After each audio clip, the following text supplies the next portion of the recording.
Chapter 623. Let Su Peijian stay in prison for a few more years. When Su Qingsang thought of this possibility, the first person she thought of was Xiang Kaiping. When Su Peijian came out, how old would Xiang Kaiping be? Don't touch her for now. Honey, I don't like your soft-heartedness. It's not that I'm soft-hearted. I want to see her. Ever since Su Peijian had been in prison, Su Qingsang hadn't visited Su Peijian. They were sisters. She thought that she might need to visit her once. It could be considered as a closure. I don't think there's anything to see. Hu Jinyao had an indescribable hatred for Su Peijian. If you want, it's easy to lock her up for the rest of her life. It was even easier to make Su Peijian live a life worse than death. It's okay. She's already locked up. What can she do to me? I'll go see her. After all, she and Su Peijian were sisters. Moreover, she and Xiang Kaiping and Su Peijian and Li Qinxue were related. Okay. Hu Jinyao squeezed her hand. No matter what, don't be soft-hearted. Just meet her once. Okay. Su Peijian was wearing an orange prison uniform. There was her number on her right chest. Her long hair had been cut short long ago. Her hair was short, and her face was still bright, but it was a little more pale and haggard. In that pale and haggard, there was also some unwillingness and resentment. It hadn't been long enough for her to melt away all the hostility in her body. But it was enough. A completely different person. This was the first time Su Qingsang had seen Su Peijian like this. He. When Su Peijian saw Su Qingsang appear, she laughed. I didn't expect that you would be the one who came to see me on the visiting day.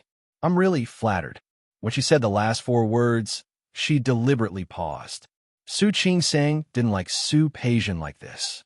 Sharp and mean. I thought that the 2 months you spent in prison would be enough for you to reflect on the mistakes you've made. Mistakes? What did I do wrong? As Su Peijian said this, the hatred in her eyes deepened. That woman gave me that plan. What's wrong with me using it? Hui Yifan was also a descendant of the Hua family. What was the difference between him and Hu Jinyao? What did I do wrong? Taking without asking is a thief.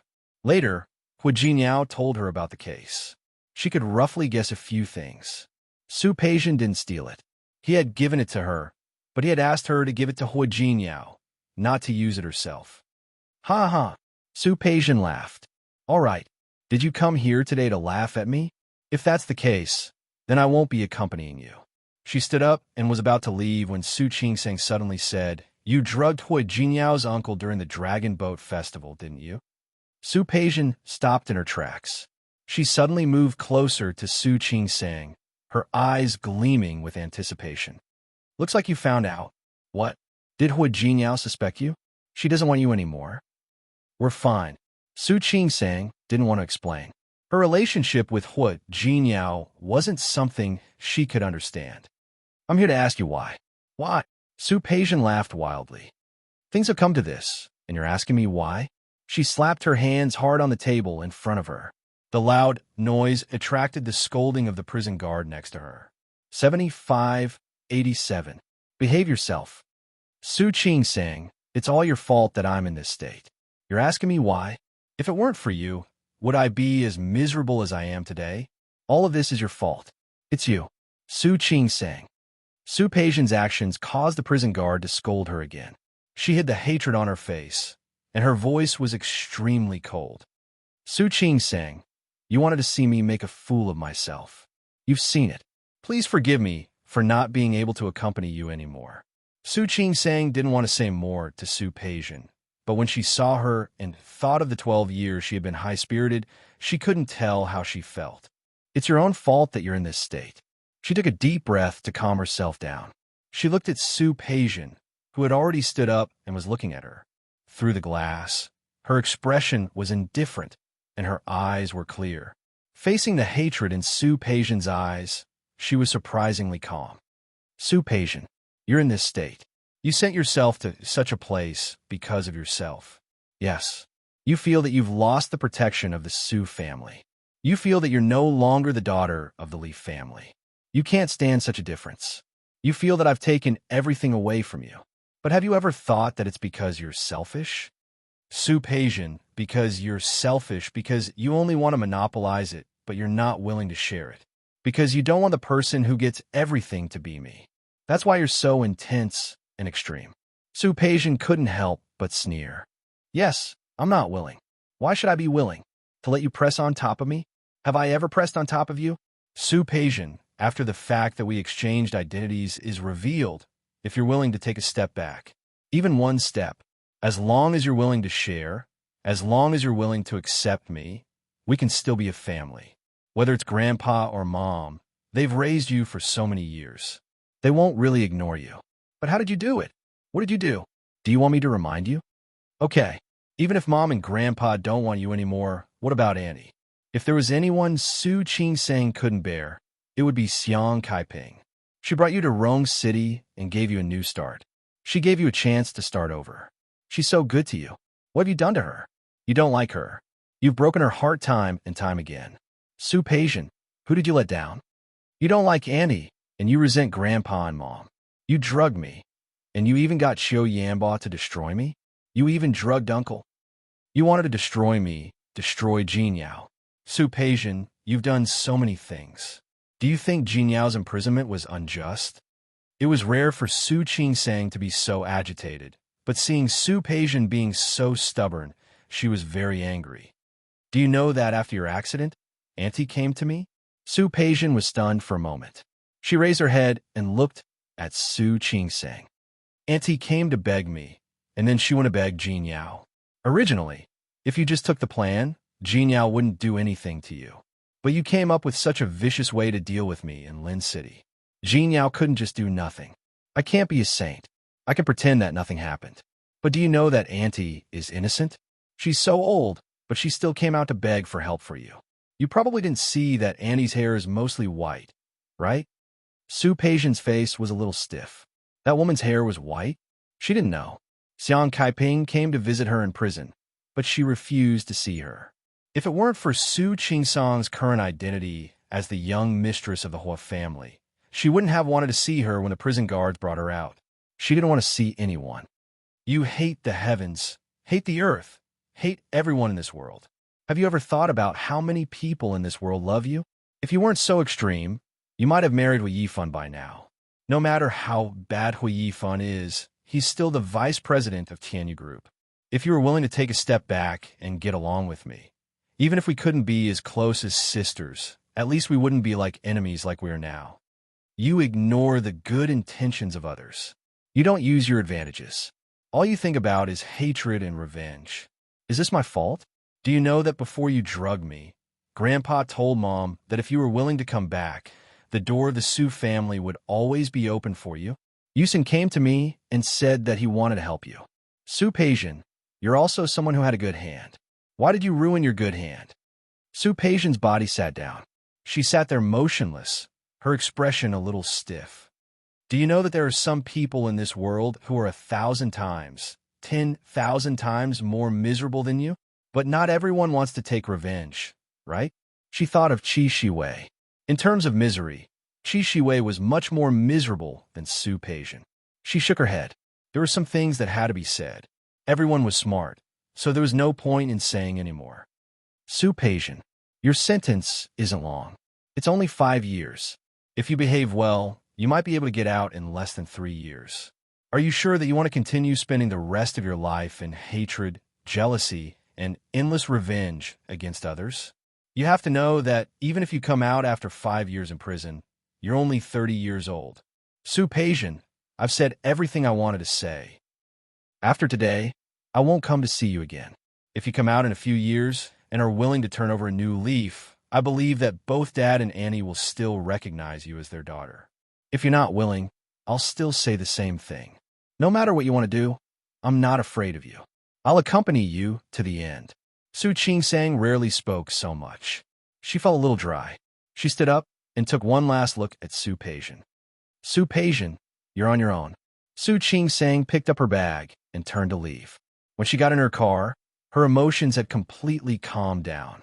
Thinking about Su Peijian's appearance just now, she took out her phone and called Su Chenghui. Qingsang? Since the last time Su Chenghui and Su Qingsang had a conflict because of Su Peijian, Su Chenghui hadn't contacted Su Qingsang. He called Su Qingsang several times, but she didn't answer.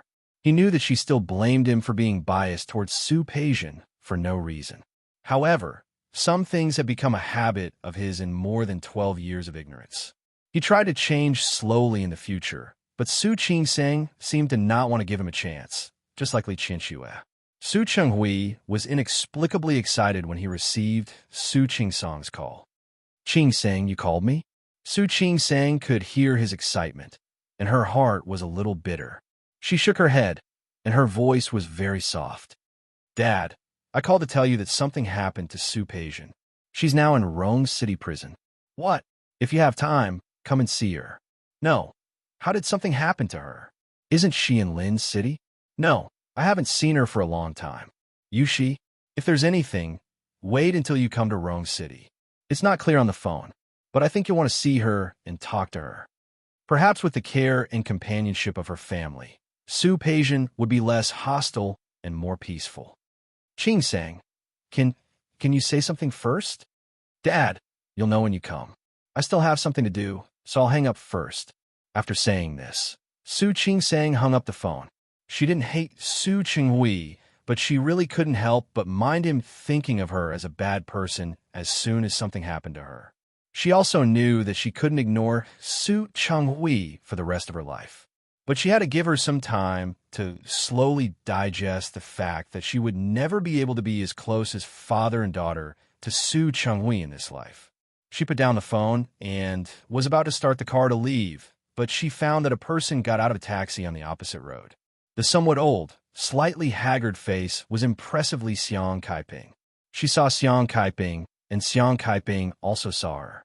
Looking at the prison gate behind her, Xiang Kaiping didn't expect Su Qingsang to come to see Su Peijian.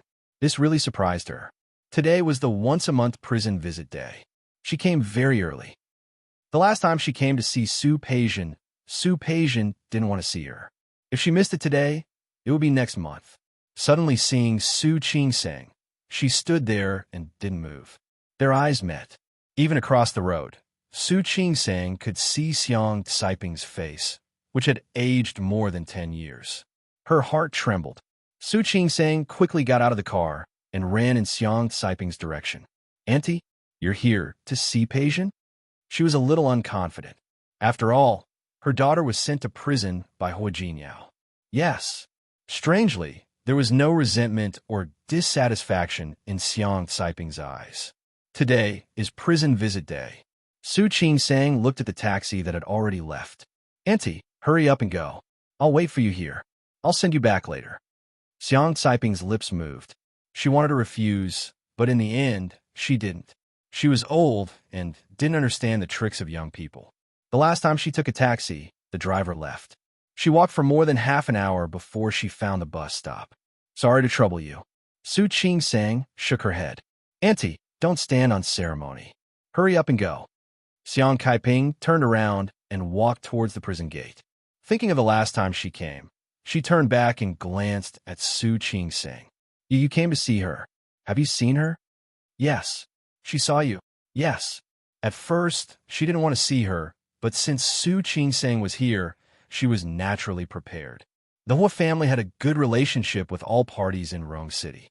If there was any trouble, it would only be a phone call. Hearing this, Xiang Caiping's expression relaxed a little. If Su Peijian was willing to see Su Qingsang, did it mean that she was willing to see her? Su Qingsang waited for Xiang Kaiping in the car for half an hour. She finally came out. Her complexion was better than when she went in. She quickly started the car and parked the car beside Xiang Kaiping. "Auntie, get in the car." Xiang Caiping's eyes were red as if she had cried. Su Qingsang wanted to ask, but in the end, she couldn't. After she fastened her seatbelt and started the car, Xiang Kaiping wiped her tears away. "You've lost weight and look haggard." Su Qingsang knew that she was talking about Su Peijian. "It's okay. When she comes out, take good care of yourself. You'll get better." "Yes." Xiang Kaiping smiled bitterly. "I don't know if I'll be able to live until she comes out." "Auntie, don't say that. You'll live to a ripe old age." "I don't expect to live to a ripe old age. If I can live until she comes out, I'll persuade her to live a good life and know her place. I'll find a man and have a child. If I can see that day, I'll be able to die in peace. Su Qing-sang didn't know how to respond.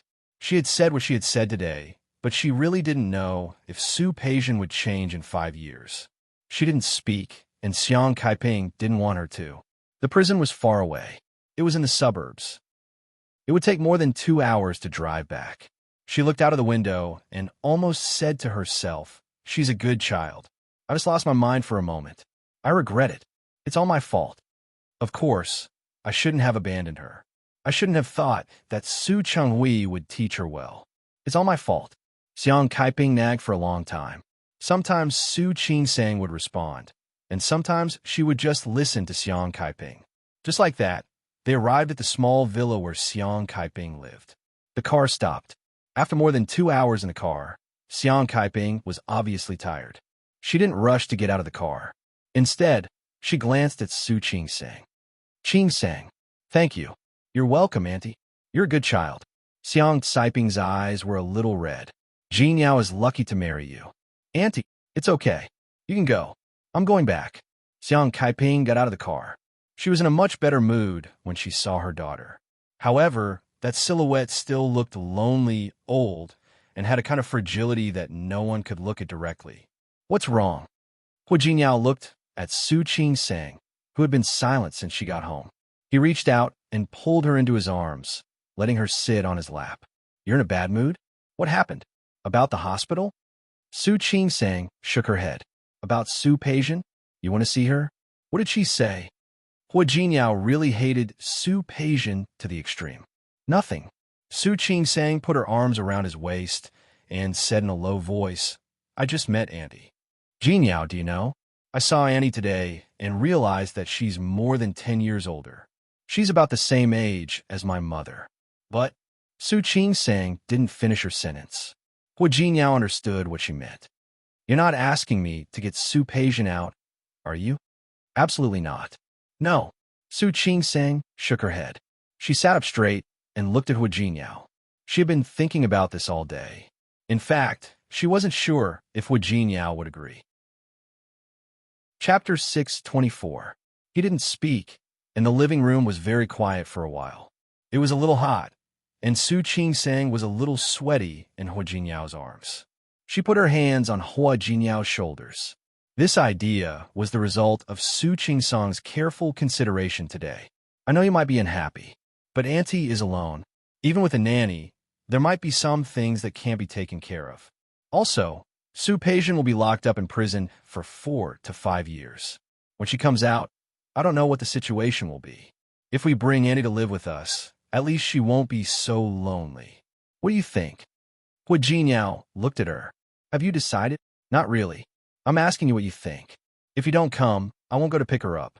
But I think even if Annie comes, we won't have any problems getting along. You know, Annie's a good person. She takes good care of us in Lin City. I really don't want to see her alone." If they hadn't been together for the past few months, Su Qing-sang would have sighed at most. But after those months and what Xiang Kaiping had done for her, she couldn't bear to see her alone. She didn't want to see her in such a miserable and lonely old age. Hu Jinyao held her hand and wrapped it in his palm. Her hand was very slender, not the kind of hand that was made of flesh.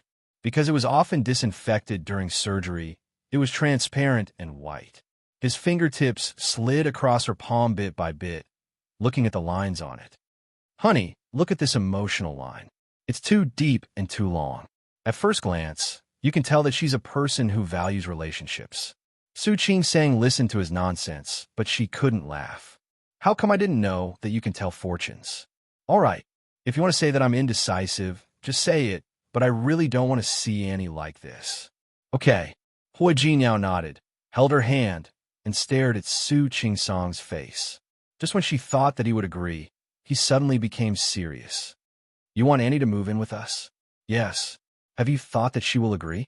"Well," Su Qing-sang thought of Xiang Caiping's stubborn side. "I will persuade her." Although Xiang Kaiping had a nanny at home now, the nanny would come home. Even if he was by her side 24/7, that feeling wasn't something that could be compared to being with a relative or family member. "All right, you can convince her, but what about me?" Su Peijian is her daughter. Who sent Su Peijian to prison? Even if Xiang Kaiping didn't hate Su Peijian, she couldn't possibly not hold a grudge against her, right? Su Qingsang was speechless. Her voice weakened. Maybe Annie doesn't blame you. Hui Jinyao continued. It's not my fault. But I sent her daughter to prison. It's a fact that I ignored her when she came to me.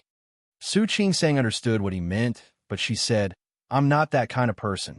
She's not, but Su Peijian is. Hui Jinyao knew that Su Qingsang meant well, but some people really didn't deserve to be treated well. After Su Peijian gets out of prison, do you think she'll thank you for taking care of her mother? Or does she hate you for snatching away her only family, her only motherly love? You didn't, but she'll think you did. Hui Jinyao didn't mind giving her a good lesson. Do you know why Su Peijian has become what she is today? She has a paranoid personality, that kind of person. To put it bluntly, you can't afford to offend her. She will only believe what she has already decided. As for anything else, she doesn't care. Qingsang, if you really care about Annie, visit her more often when you're free. I believe she will be very happy. But if you want to bring her to live with you, I don't think it's appropriate. Su Qingsang didn't say anything, but her face darkened. Hui Jinyao's analysis was reasonable, but Jinyao will only take care of her for a few years. When Su Peijian gets out of prison, we'll return Annie to her. Besides, you said that we don't know what will happen to her when she gets out. In that case, why don't we let Annie enjoy the warmth of the family first? Hui Jinyao knew that she was stubborn, but he didn't expect her to be so stubborn. Qingsang, you have to let her enjoy the warmth of the family. What about your mother? Seeing that she didn't react for a while, Hui Jinyao didn't mind clarifying.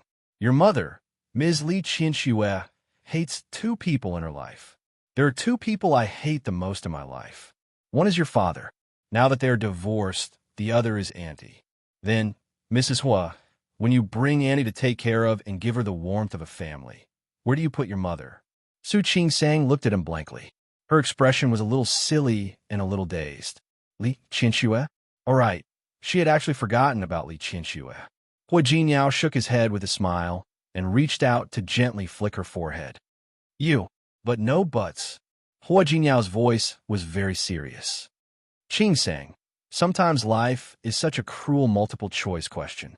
It's either one or two. There's no three. Su Qingsang's lips opened and closed and opened again. She thought of the back of Xiang Kaiping when she got out of the car today and the way she staggered into the prison gate. She was actually very upset. But Hui Jinyao was right about one thing. Li Qianxue and Xiang Kaiping couldn't coexist. Li Qianxue wasn't in Rome City now. If she were in Rome City and knew that she was going to take care of Xiang Kaiping, she would definitely object. This action would definitely affect the mother-daughter relationship between her and Li Qianxue. Su Qingsang said the word, I, and lowered her head. Hui Jinyao understood her feelings. Xiang Kaiping was also very good to him, and he was also very willing to take care of her. However, there was no need to cause unnecessary trouble. He wasn't afraid of trouble, but he didn't want Su Qingsang to face it. I didn't think that much. I'm not saying that I don't respect my mother. Su Qingsang buried her head in his chest. Her voice was very soft. If he hadn't been so close, he would have almost missed it. I just feel sorry for Annie. Those few months, Annie was really good to her. Do you still remember? She knitted a sweater for me. That sweater is still in the closet upstairs. She made local home-cooked dishes for me in Lin City, and every day, she would think of ways to be good to me. I know that if you want to say that she treated me like her daughter, that's because she treated me like her daughter. These good things were originally for Su Peijian. But Hui Jinyao, I couldn't help it. I couldn't treat her like a stranger. Not to mention that she was hit by a car in order to buy a peace jade for me. She almost died and was almost paralyzed. Her voice was broken. She raised her head to look at Hui Jinyao with tears in her eyes. I just feel sorry for her. Her man was stolen, and because of a moment of anger, she abandoned her daughter and ran away. It wasn't easy for her to recognize the daughter, but she was a fake. When she recognized the real daughter, she went to prison. If it were someone else with a weaker mind, they might have committed suicide. I know, but you can't offend your own mother for someone else's mother, right? Hua Jinyao wrapped her body in his arms and gently patted her back. Qing sang, "You've been with Annie for a few months, and you have feelings for her. I understand that you want to take care of her, but there are some things in this world that can't be helped. You can't have your cake and eat it too." Su Qing sang didn't speak. She knew, if she wanted to take care of a lonely old man today, maybe Li Qinxue wouldn't have any objections. But that person was Xiang Kaiping, so she couldn't. But what did it have to do with Xiang Kaiping? All right, don't think about it. Hua Jinyao held her face with both hands and made her look at him. "I don't think Auntie will be willing to live with us." Xiang Kaiping was a very proud person. The worse her situation was, the more unwilling she would be to accept help from others. After all, who would want to bear the pity of others? Su Qing knew that, but she felt sad. Hua Jinyao saw that she was so sad, so he leaned over and kissed her on the lips. "Honey, why don't we go out and play?" "Go out and play? Where?" She wasn't in the mood at all. "You see, we didn't have a honeymoon when we got married. Why don't we find a place to have fun for a few days?" Su Qing glanced at Hua Jinyao and suddenly smiled. "Jinyao, don't be like this. I'll adjust myself." She buried her face in his chest and put her arms around his waist. "Hua Jinyao, thank you. Actually, it's good to go out for a walk. It doesn't have to be for relaxation. We can also go out and play. How about we take it as a honeymoon?" Su Qing rubbed her face against his chest. "Are you kidding me? You've been very busy recently. Can you really leave your company?" Hua Jinyao frowned and thought of the ongoing case. He really didn't have time. "Next month." Hua Jinyao thought of something. "Next month, I'm going to Italy to talk about a contract. Will you go with me?" "Let's talk about it then. I still have to take the exam." Recently, the hospital had been very busy.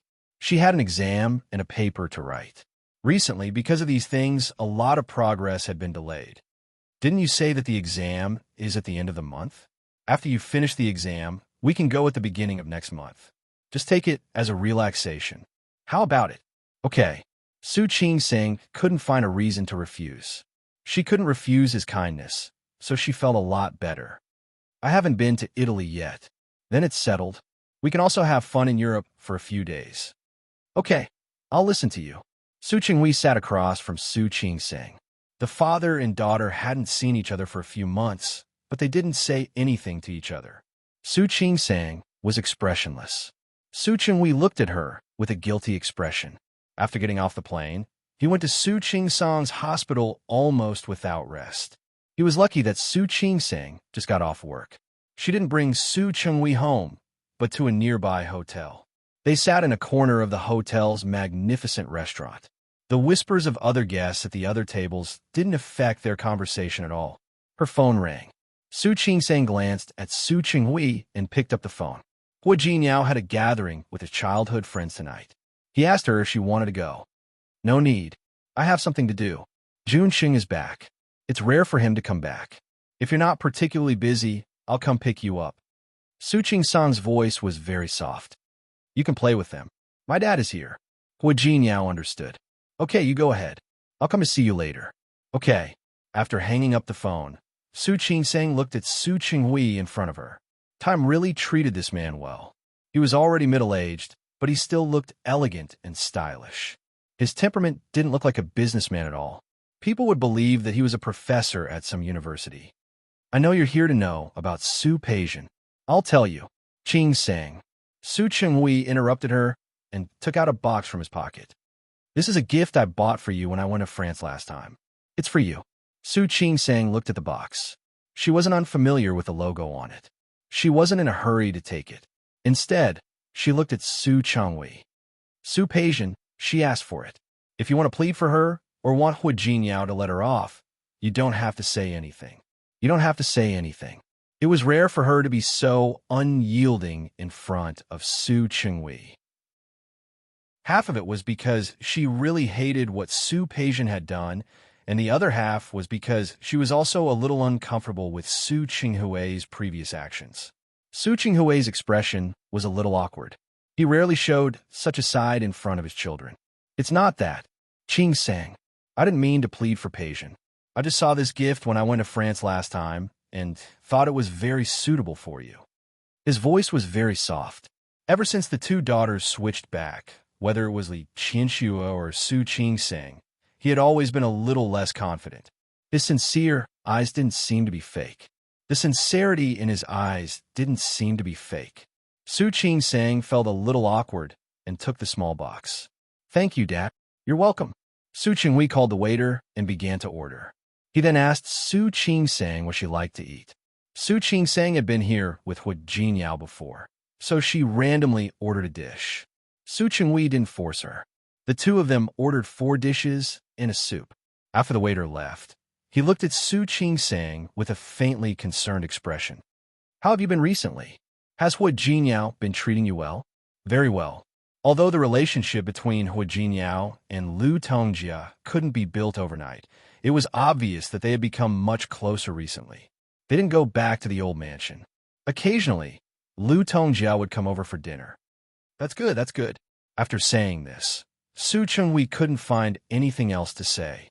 He picked up the teacup in front of him and poured a cup of tea for himself and a cup for Su Qingsang. He didn't speak. Su Qingsang had been estranged from him for a long time. She couldn't find anything to say, so she could only speak first. "Dad, Su Peijian is now serving her sentence in Rong City Prison. Her crime is theft of trade secrets. Before Qingsang, I really just wanted to see you. Since Peijian went to prison, she must have done something wrong. I know everything." He didn't say what he knew, but some words were already his attitude. Su Qingsang was stunned for a moment. "Dad, you should listen to it." In Su Qinghui's heart, Su Peijian was his most beloved daughter.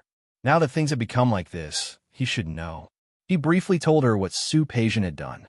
She drugged Zhang Yichen in Rong City, and then she went to Lin City and drugged her. Later, she stole Hu Jinyao's plan. Letting her go to prison for a few years is a big punishment for her. But I don't think Hu Jinyao and I did anything wrong. Su Qinghui sat there and didn't say anything. In fact, he was also quite shocked. Is she crazy? I don't know." Su Qingsang shook her head and said softly, "Dad, it's good that you're here. Go see her. Talk to her. Comfort her." Su Qinghui's expression was complicated. Finally, he nodded and said, "Okay." They didn't say anything during the meal.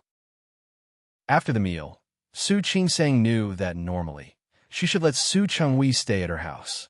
There was a guest room anyway, but she didn't want to. "Dad, let me book a room for you." That was why she had brought Su Chenghui to this hotel for a meal. "It's okay. I'll book it myself." Su Chenghui glanced at Su Qingsang with a hint of disappointment in his eyes. Su Qingsang saw it, but she didn't intend to invite him. She seemed to understand Hu Jinyao's feelings before. After being hurt by his loved ones for too long, sometimes it really wasn't easy to accept them. Su Chenghui booked a room. Su Qingsang planned to send him back to his room and leave. "Dad, rest early. If there's nothing else, I'll go back first." Su Qinghui's lips moved. He wanted Su Qingsang to stay for a while. He wanted to talk to her. However, he couldn't find a position. Su Qingsang's phone rang at this moment. Li Qianxue was sending a video call request. At this time, every day, as long as it was convenient for Su Qingsang, she would definitely video call Li Qianxue. Looking at Su Qinghui now, she was a little hesitant, but she still picked up. "Mom." As soon as she called her mom, she immediately saw Su Qinghui's eyes suddenly light up. He stared at her phone with a fervent gaze. Su Qingsang slightly turned her body so that Li Qianxue, who was on the other side of the video call, wouldn't see any clues. "Qingsang." Li Qianxue noticed at a glance that Su Qingsang wasn't at home or in the hospital. "Are you outside? Is it convenient for you to talk?" "I'm outside. I have something to do. I'll go back later." Su Qingsang noticed that Su Chenghui took a step towards her. She subconsciously took half a step back. "Mom, are you still working overtime?" Li Qianxue was in her office. It was obvious that she was still working overtime. "There's still a little work to be done. I'll go back later. Don't work too late." Su Qingsang knew that Li Qianxue had recently been working on a new project and was actually very busy. "Mom, if you're busy, I'll talk to you later." "It's okay, Li Qianxue heard a knock on the door before she could hang up. Before she could hang up the phone, the person outside had already come in. "I knew it. You're working overtime again." It was a clear male voice that sounded very young. It was too late for Li Qianxue to turn off the video call. The voice had already come in. I brought you dinner. Come, eat before you work. We'll let you in. I knocked on the door. You knocked on the door, and I didn't allow you to come in. Li Qianxue stood up and was about to turn off the video call when Su Qingsang saw the man approaching. Get out. Do you hear me? I'm already in, and I'm here to bring you dinner. You don't have to be so cold, do you? Su Qingsang heard the sound of approaching voices. Soon, she saw a figure. Yeah, is this your daughter? She doesn't look like you. Hi. Hello. I'm you. It was a face that looked quite young and quite handsome. She froze for a moment. Before she could speak, Li Qianxue had already hung up the call. Su Qingsang wanted to ask who that person was, but she didn't say anything. But now she didn't have the chance. The man looked to be in his early 30s. His voice was so casual when he spoke to Li Qianxue. Su Qingsang blinked and thought of an almost impossible thing. That man, could he be her mother's suitor? If that was the case, then it was really too. From the corner of her eye, she saw Su Changhui, who was still standing in front of her. Su Qingsang restrained the emotions on her face, because she found that Su Qinghui's expression was very ugly. Dad, no matter how wrong the other party was, he was still her father. Su Qingsang took a step forward with concern. Are you okay? Su Qinghui came back to his senses and shook his head stiffly. Dad, I'm fine. Su Qinghui's voice was a little obscure. Go back and rest. It's getting late. Then you. Su Changhui didn't seem to want to say more. Su Qingsang had nothing to say to him anyway. After saying a few words of concern, she left. Before leaving, she thought of Su Chenghui's pale and shocked face when he heard the man's voice. She suddenly felt that Su Chenghui seemed to be a little pitiful. When she got home, Hua Jinyao hadn't come back yet. She looked at the time. If Li Junxing came back, the group's party wouldn't end so early. She sent a video call request to Li Qianxue. However, the other party rejected it. She had to call instead. It rang for a long time. This time, Li Qianxue finally picked up. Qingsang. Li Qianxue's voice sounded a little strange. Su Qingsang couldn't help but be concerned. Mom, are you okay? I'm fine. What could happen to me?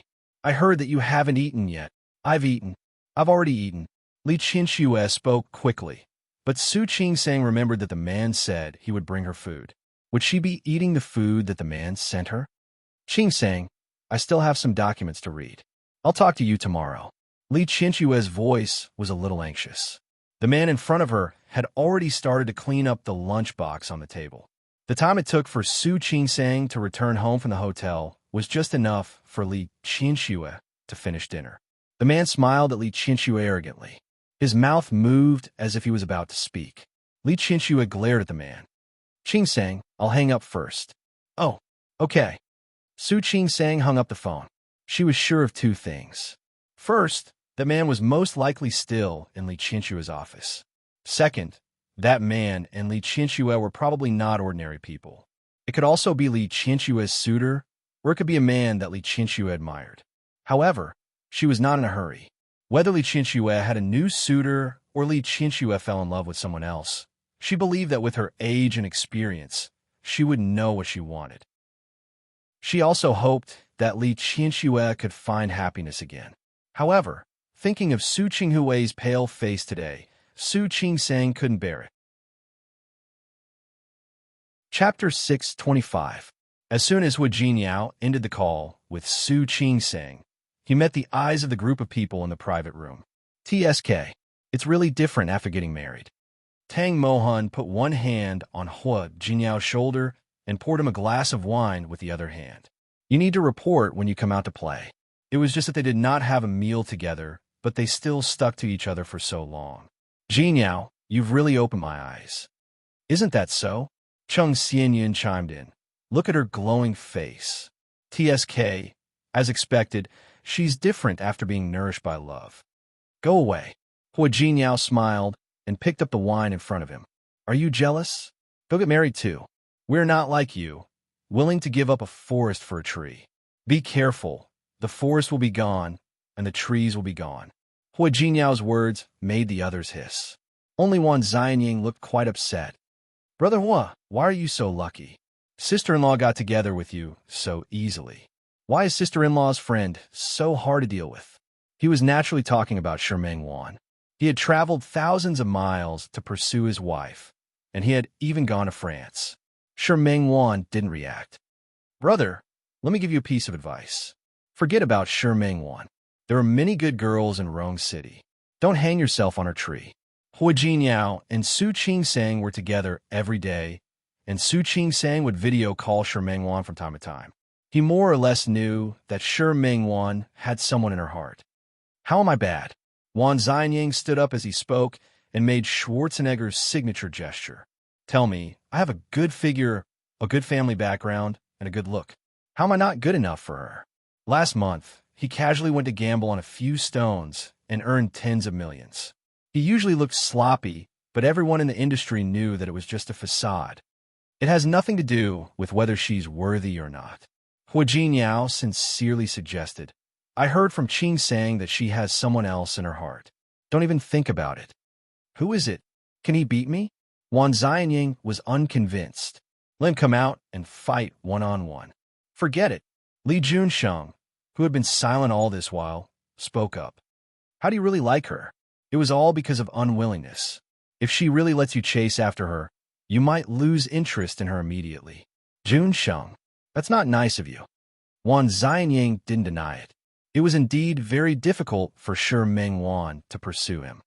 Who said that I won't cherish him once I get him? Maybe it's because he's had a hard time chasing her, so he's even more interested? Who would believe you?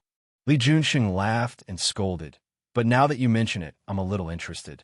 I want to know what a woman who can make my young master once so worried looks like. Aren't you in Lin City? You should have seen it before, right? No. He was very busy, and he cherished his feathers. He rarely went out to socialize. He had seen Su Qingsang many times, but he had never seen Su Qingsang's friends. If you see her, you might like her too. You think too much. Hui Jinyao answered for Li Junsheng. If you're a playboy, then Junsheng is a cold robot. The only thing he loves the most is his future. Everyone in the private room laughed. Who wouldn't agree?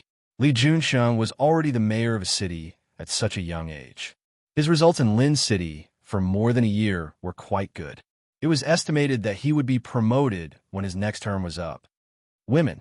Li Junsheng smiled. He didn't deny it. However, Hui Jinyao's matter reminded him of another thing. Halfway through the wine, the others ran over to join in the fun. Li Junsheng sat next to Hui Jinyao. Jinyao, you'll know about this sooner or later. I think your great-uncle's family should have heard about it first, but I still decided to let you know. What? I went to city on a business trip last time. There was a large-scale investment project there. Many local companies want to take it, but the plate was too big for them to handle. I think your company can give it a try. City A? Yes. Li Junsheng briefly explained the situation. The preliminary estimate is that the profit is more than 1 billion. How about it? Do you do it or not? If you do it, I'll get someone to send you the information later. Yes. Hui Jinyao picked up the wine and poured it for Li Junsheng and himself. Thank you, brother. The bidding and everything are internal. The mayor of City A has some relationship with me. He has a good relationship with your uncle. You can operate it. This project is in the bag. Hui Jinyao raised his glass and clinked glasses with Li Junsheng. Thank you. You're welcome. The two of them drank enough. Hui Jinyao looked at the time and was about to leave. This time, it was Li Junsheng's turn to object. Jinyao, you're not being kind. Li Junsheng asked someone to serve a few more bottles of wine. Let's not talk about the fact that it's rare for me to come back and you're leaving. You've got the news too. You're going to leave just like that? His voice rose a notch when he said the last sentence. Tang Mohan, Cheng Xianyun, and the others immediately cheered and booed. Brotherly, Su Changlong complained with a look of disdain. You don't know Jinyao? Ever since he got married, he's never spent the night outside. Every time he gets together, he doesn't sit for long and has to leave. He says he wants to go back to accompany his wife. Don't you think that's too much? Too much. That's quite too much. Isn't he clearly bullying us single dogs who don't have wives? Tell me, can you bear it? No. This time, everyone answered together. Hui Jinyao drank a lot today. Hearing this, he was very helpless. What do you want? Simple. Wan Xianyang had a smirk on his face. He clapped his hands and pushed the 2 bottles of XO and red wine in the middle of the table in front of Hu Jinyao. Settle these. I'll let you go. Otherwise, you'll stay until the end. Are you crazy? If he drank these 4 bottles, he would have to lie here today. Jinyao, if you're a coward, don't leave today. Don't even think about leaving today. His words were filled with provocation, and his gaze was filled with disdain. Li Junsheng watched them play with a faint smile on his face. In the past, there was still Hu Jinyao in Lin City. He told him to meet up when he had nothing to do. Ever since Hu Jinyao returned to Rong City, he was bored there alone. It was rare for him to come back and cause trouble with these people. Hu Jinyao had already gone to get the car keys, but they forced him to sit down again. However, he didn't forget to send a message to Yang Wenchang, asking him to pick him up later. When Hu Jinyao returned home, it was already midnight. Su Qingsang was in a daze when she heard the door open. She quickly got up, put on a coat, and went outside. She took a few glances and saw that the living room was brightly lit. Hu Jinyao was carried into the door by Yang Wenchang and another person she didn't know. Before she got close, she smelled alcohol. Su Qingsang felt uncomfortable. Why is he so drunk? I don't know. Yang Wenchang really didn't know. When he went to pick him up, Hu Jinyao was already almost drunk. Assistant Yang, do me a favor and send him inside. Yang Wenchang helped put Hu Jinyao on the bed. Su Qingsang smelled the strong smell of alcohol and felt even more uncomfortable. However, Yang Wenchang was still there, so she forced herself not to lose her temper. Assistant Yang, you've worked hard. You can go back first. I'm here. Okay. Mrs. Hua, you've worked hard. Let's not go yet. All right, thank you. After sending them off, Su Qingsang closed the door and returned to her room. Hu Jinyao was dead drunk. The man, who had been sleeping soundly just a moment ago, felt uncomfortable because of the smell of alcohol. He stepped forward and looked at Hu Jinyao, resisting the urge to punch him. What was this guy doing? Why did he get so drunk without her? Jinyao? Hu Jinyao? She called him a few times, but he didn't respond at all. Helplessly, she stepped forward and took off his shoes. When she was about to take off his clothes, Hu Jinyao suddenly opened his eyes. He was so drunk that he didn't know where he was and couldn't even see who was in front of him. Drink. Who said I can't drink? Bring the wine. I'll show you. Drink, drink, drink. I'll just drink you to death. Su Qingsang rarely lost her temper. She slapped Hu Jinyao's hand away with a look of displeasure on her face. The voice was very familiar. Hu Jinyao widened his eyes and looked at the person in front of him. Qingsang? Old woman. Wife. He reached out and hugged Su Qingsang's waist. Su Qingsang fell on Hu Jinyao's body. As soon as she got close, she smelled the smell of alcohol on his body that almost made her faint. It was even more uncomfortable than before. Hu Jinyao, let go of me. She wanted to vomit. Wife. Come, give me a kiss. Hu Jinyao was drunk. He raised his head and was about to move closer. The smell of alcohol was even stronger now. Su Qingsang couldn't stand it anymore. A wave of nausea welled up in her. Without thinking, she pushed Hu Jinyao away and ran to the bathroom to vomit. Before she had time to rinse her mouth, Hu Jinyao followed her in. He staggered. When he saw the sink, his body leaned forward and he vomited as well. The pungent smell came again. Su Qingsang couldn't stand it anymore and vomited again. It was as if the two of them were competing to see who vomited more. After Hu Jinyao finished vomiting, he looked at Su Qingsang, who was still vomiting, and laughed. Wife, are you also drunk? As he spoke, he tried his best to glare in Su Qingsang's direction. Wife, you don't drink, don't you? Drink your ass. His drunken words made Su Qingsang very angry. When she finally recovered, she saw Hu Jinyao's body slip, and he sat on the ground. His heart was filled with anger. Hu Jinyao, get up. She wanted to pull him up, but the man's body was full of the smell of alcohol. Not only was there the smell of alcohol, but there was also the filth he had vomited. Su Qingsang was furious. After being married to Hu Jinyao for more than a year, it wasn't that he hadn't drunk before, but he had never been as drunk as he was now. She couldn't pull him up, and the smell of alcohol on his body made her feel even more uncomfortable. She was so angry that she didn't want to care about this guy anymore. She glared at Hua Jinyao, who was sober for a long time. In the end, she couldn't bear to go forward and help him up. As soon as Su Qingsang approached Hua Jinyao, she actually wanted to vomit again. The smell on this man was too unpleasant. She wanted to vomit just by smelling it. She resisted the urge to vomit and half-dragged, half-pushed, half-pulled, and half-coaxed Hua Jinyao into the bathtub. She turned on the water and began to turn on the water without testing the temperature. If he was cold, so be it. Let it die of cold. Let's see if he dares to be so drunk next time.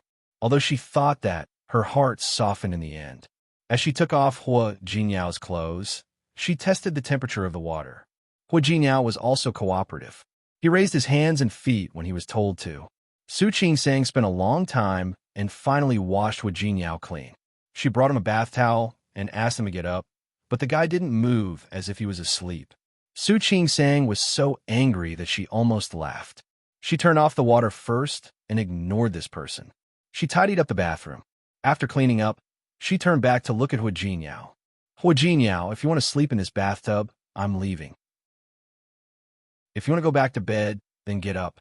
There was no response, so Su Qingsang had to pull him again. Fortunately, this time he was more cooperative. She casually wiped his body dry and wrapped him in the bath towel. After Su Qingsang was done, she was so tired that she was about to collapse. She didn't care that her body was still wet. She casually took off her clothes and fell asleep. Su Qingsang was almost late when she went to the hospital. She was so sleepy that she couldn't get up after being tormented by Hua Jinyao for most of the night. When she finally got up, she realized that she was going to be late. She didn't even have time to eat breakfast. She rushed to the department and saw that Director Sun Huia was already there. She had an outpatient clinic today and a meeting in the department later. After the outpatient clinic, Su Qingsang only heard about something when she was at the meeting. Sun Huia had already reached the age of retirement. Although the hospital would hire her again, if she retired, the director of the obstetrics and gynecology department might be the deputy director, Shun Lingyan. It might also be the deputy director, Yang Lu. During dinner, Lance pulled Su Qingsang aside and started gossiping. Tell me, now that Director Sun has retired, will it be Deputy Director Shun or Deputy Director Yang who will take over? Su Qingsang looked at her gossipy face and couldn't help but laugh. No matter who goes up, it won't be us. That's not necessarily true. Ling Fei moved closer and whispered, have you ever thought about it? No matter who is promoted, the position of Deputy Chief Physician would be vacant. Wouldn't everyone have a chance then? Su Qingsang paused for a moment, then quickly shook her head. I don't want to think about it. After all, my seniority is not enough. I don't have enough seniority, but I have the ability to make up for it. Ling Fei blinked. Did you forget about your surgery last month? It was so difficult, but you still managed to overcome it. In my opinion, although you don't have enough seniority, you can still fight for it. Su Qingsang smiled and looked at Ling Fei. You can do it too. Do you want to give it a try? I really want to fight for it. Ling Fei didn't conceal her ambition in the slightest, but I admit that I'm not as good as you in terms of talent.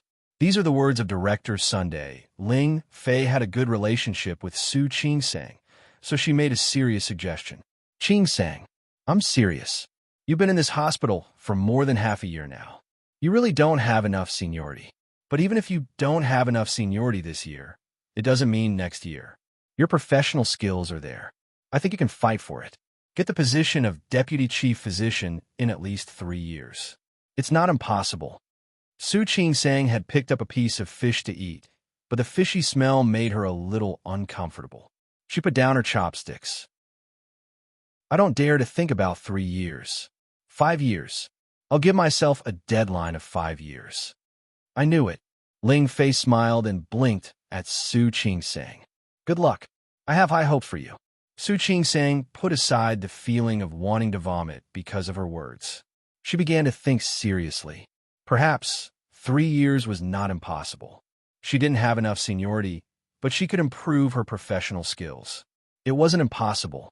Su Qingsang took this matter to heart. She was still very grateful for Ling Fei's encouragement.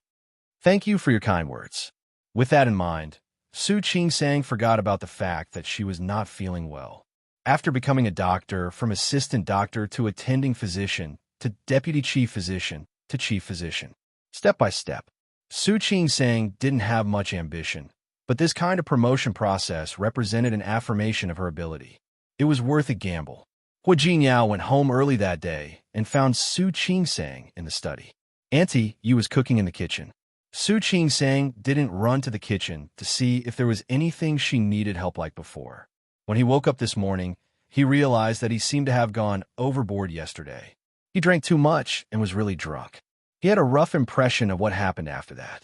Before he got drunk, he asked Yang Wenchang to send him home. What happened after that was only a shadow. He knocked on the door of the study, but there was no response. He gently pushed the door open. Su Qing-sang was sitting behind the desk. In addition to the notebook in front of her, there was a pile of documents and books beside her. Wife. He took a few steps forward and called again, but found that Su Qing-sang didn't respond. Was she angry? Hua Jinyao continued to walk forward. Su Qing-sang didn't notice him at all. She stared at the documents in front of her and said softly, "The early stage of cervical cancer and wife." Was she really going to ignore him? Was she angry? Su Qing-sang looked at the two papers in her hand. Some of them were consistent, while others were not. Wife. A pair of big hands suddenly appeared on her waist.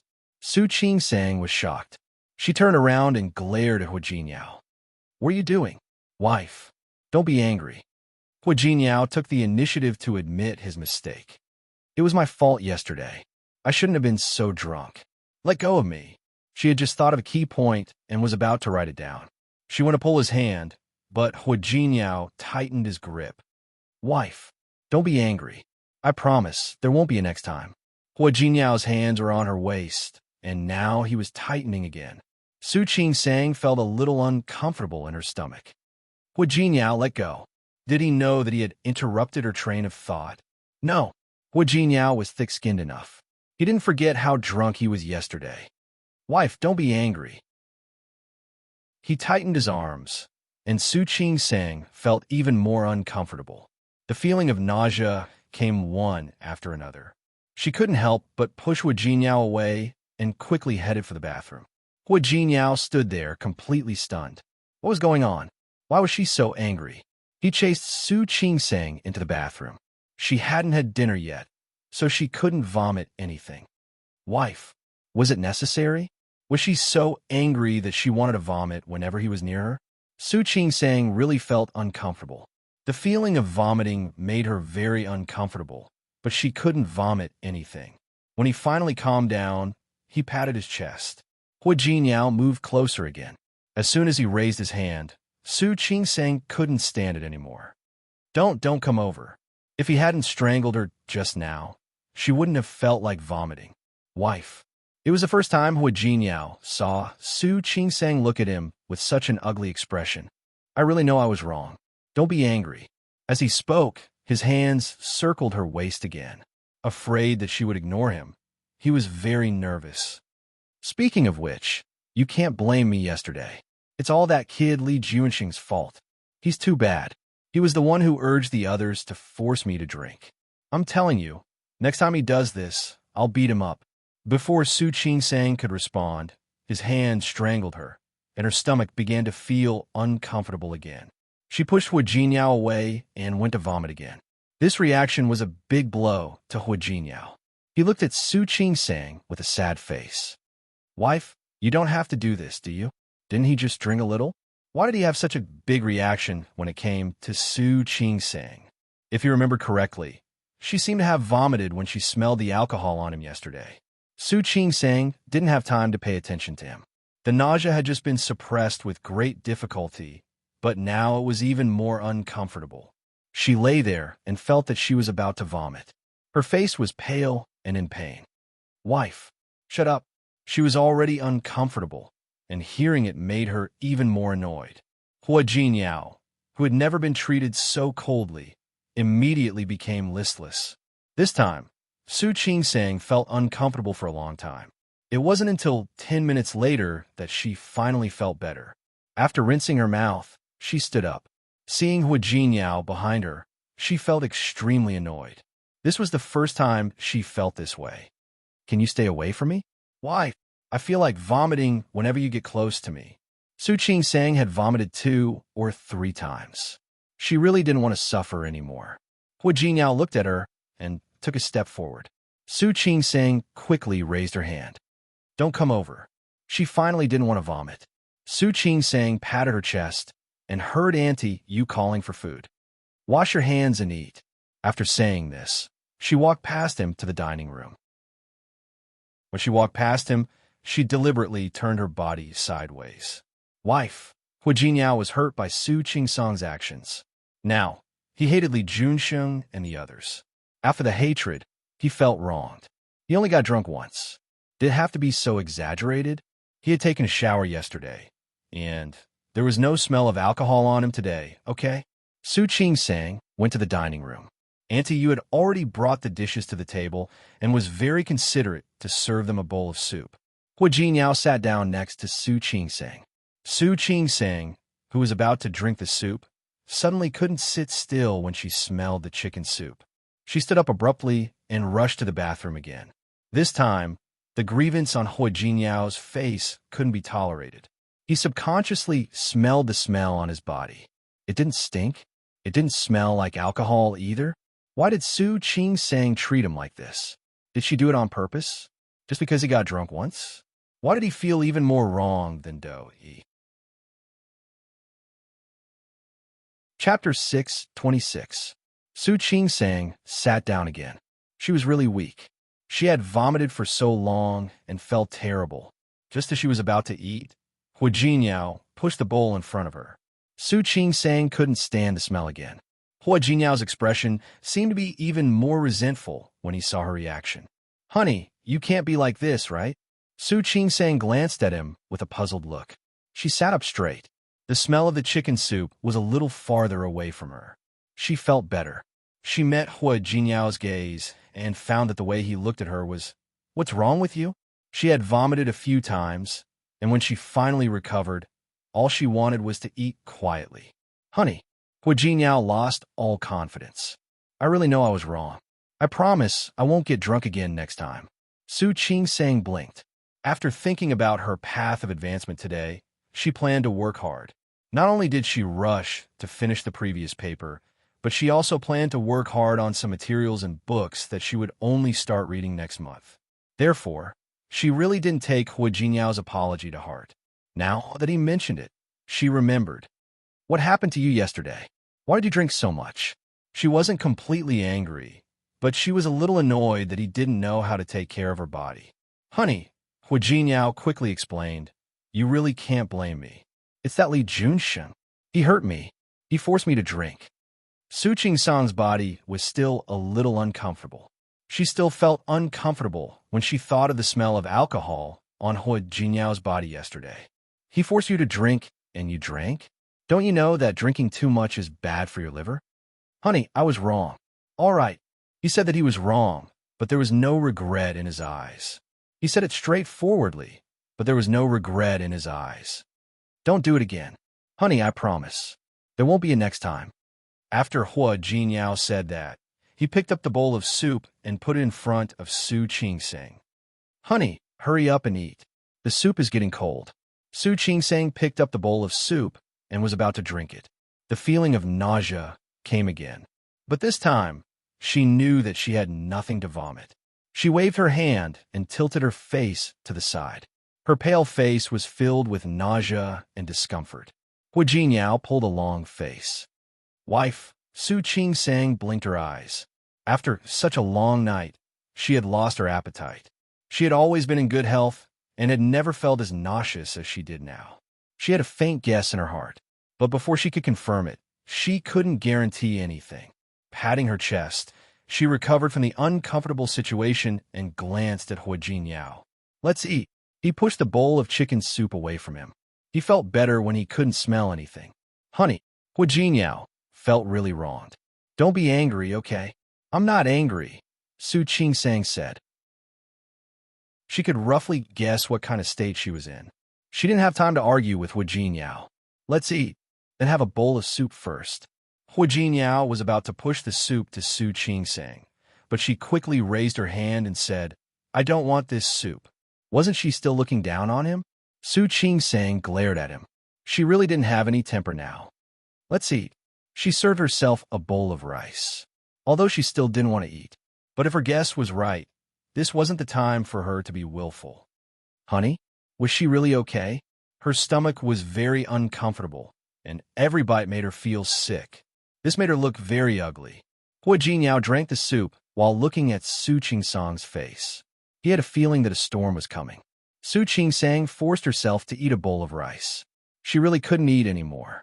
She hurriedly put down the bowl and wanted to vomit again. Hua Jinyao saw that she didn't eat much at all. She ate less than half of her usual amount. He stood up as well. Honey? As soon as he got close, Su Qingsang couldn't stand it anymore. The feeling of vomiting couldn't be suppressed at all. She hurriedly ran to the bathroom and vomited as much as she had eaten just now. Hua Jinyao's eyes widened as he looked at Su Qingsang's behavior. He was completely dumbfounded. What was going on? After Su Qingsang finished vomiting, she had no appetite to eat anymore. She looked at Hua Jinyao and wasn't in the mood to pay attention to him. After nearly an hour of torment, her legs were now weak. As an obstetrician and gynecologist, she knew that if her guess was true, then these reactions were normal. However, she was a little distressed. According to the month, it was still early. She was already torturing herself like this. She didn't know what would happen in the future. Honey? Qingsang? Hua Jinyao followed behind Su Qingsang and watched her rinse her mouth before going to the room. He didn't do anything else and directly laid down on the bed. Go away. She hadn't recovered from the discomfort yet. If he came over again, she couldn't guarantee that she would vomit all over him. Honey, Hua Jinyao really felt wrong to the extreme. What on earth do you want to do to not be angry? I said go away. Su Qingsang didn't want to lose her temper, but she was a little annoyed. Before, she thought that it would be good to have child. But now that she might really have one, she had a headache.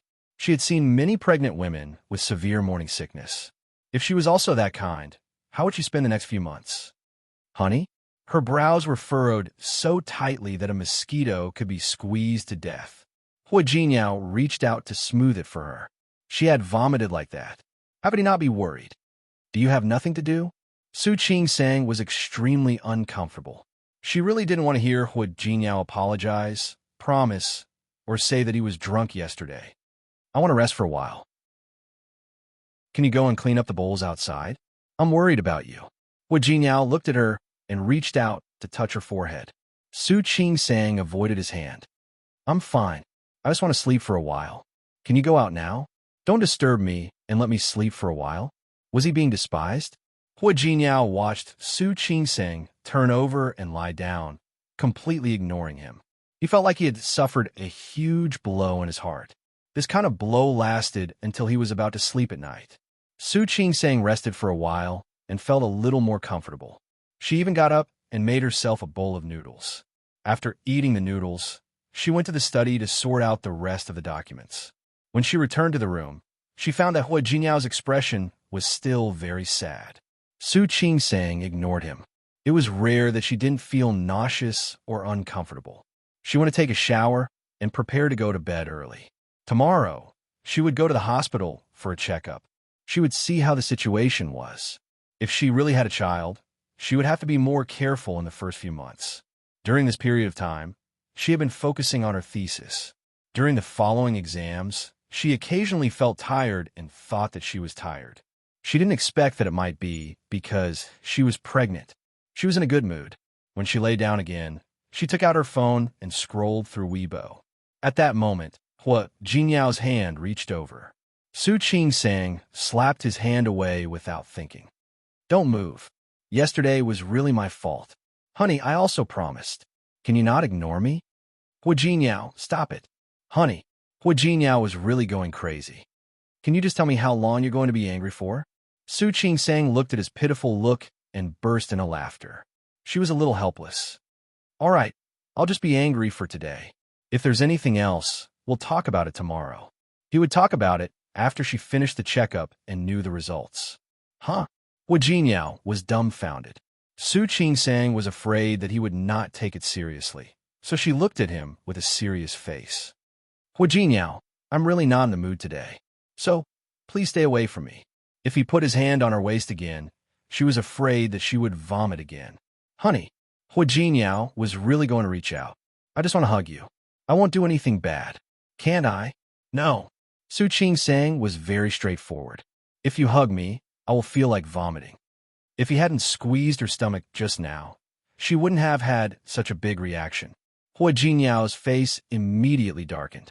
Looking at Su Qingsang, who had already closed her eyes and started to sleep, he felt that his heart was shrouded by a large dark cloud. He had only been drunk once, and she had to do this to him? Wasn't this punishment too severe? Honey, you don't have to go that far, do you? Can't I just hug you to sleep? No. Honey, don't be noisy. If you continue to be noisy, you can sleep on the sofa or in the guest room. Su Qingsang reached out a finger to stop him from approaching. Or, do you want to sleep on the sofa? I'll sleep here. Hua Jinyao stepped back a little and fell asleep unwillingly. It was rare for Su Qingsang to sleep so soundly. When she woke up in the morning, she was in good spirits. When she'd brush her teeth, she felt a little nauseous, but she forced herself to suppress it. She was a doctor herself, so she knew what was best for her body. When she went outside, Hua Jinyao was already gone. She didn't know if he had gone to work. Su Qingsang didn't have time to care about him now. She was in a hurry to go to the hospital for a checkup. She also needed to start taking extra folic acid and calcium. Su Qingsang thought about some things to take note of in the early stages of pregnancy, then went to the hospital. First, she took out the pregnancy test paper and checked it. The 2 bars on it showed that she was indeed pregnant. She began to recall when she last had her period. If she remembered correctly, it seemed that she had only come once after coming back from Sea City. After that, she hadn't come again for more than a month. According to this calculation, she was about 7 to 8 weeks pregnant. The specific situation would be known after she took the ultrasound. The colleague on duty in the ultrasound room at noon was a new girl. Not long after she arrived, Su Qingsang lay on it and waited for the image to appear on the screen. Dr. Su, you're pregnant. The little girl looked even more excited than Su Qingsang. 8 weeks of intrauterine pregnancy. The fetal heart is normal. Dr. Su, your baby is very healthy. Su Qingsang smiled. The little girl was surprised and pointed in the direction of the screen. Dr. Su, look at this. What? Su Qingsang's gaze followed the screen. The little girl looked excited. Are there 2 embryonic sacs? Why do I think there are 2 fetal sacs? Su Qingsang blinked and sat up. She naturally understood what 2 fetal sacs meant. Dr. Su, you're so lucky. The little girl's eyes lit up. You're actually pregnant with twins. Su Qingsang knew that she was pregnant yesterday, but now that she suddenly found out that she was pregnant with twins, she still couldn't calm down. How was that possible?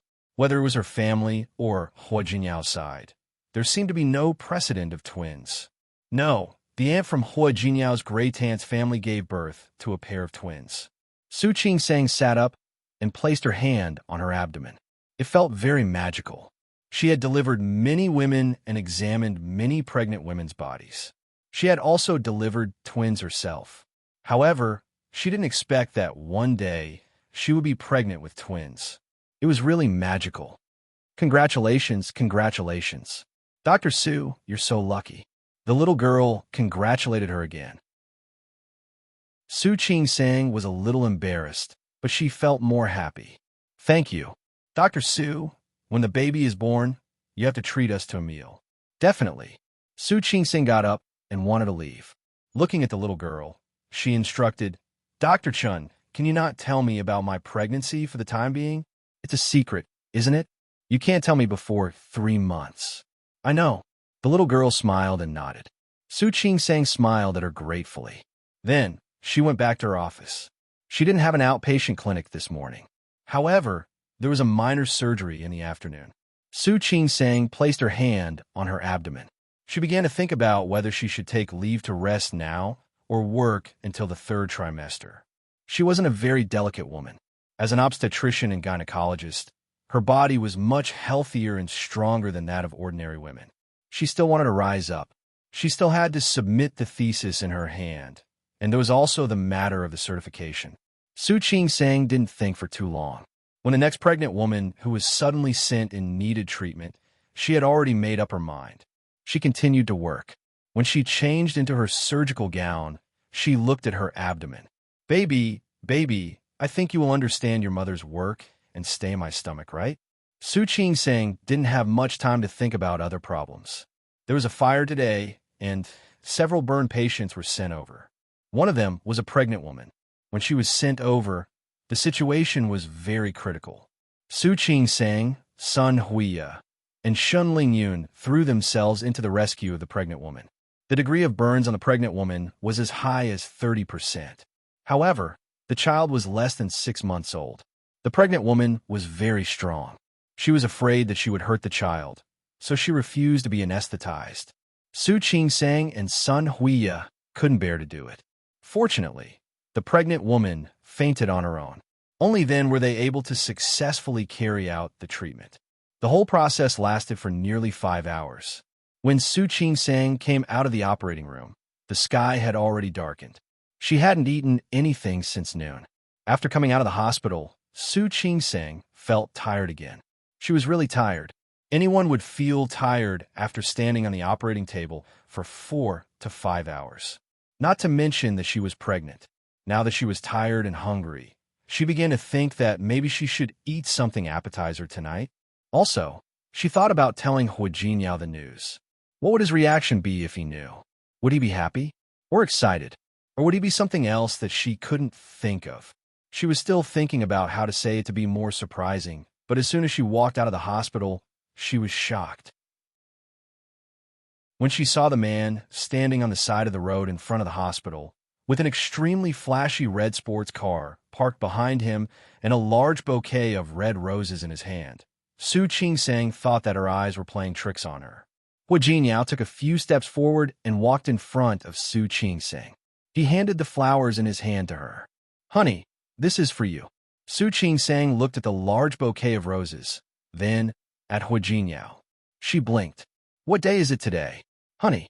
Hua Jinyao smiled and walked forward, gently putting his arm around her shoulder. "It's not a special day. I just wanted to give you flowers."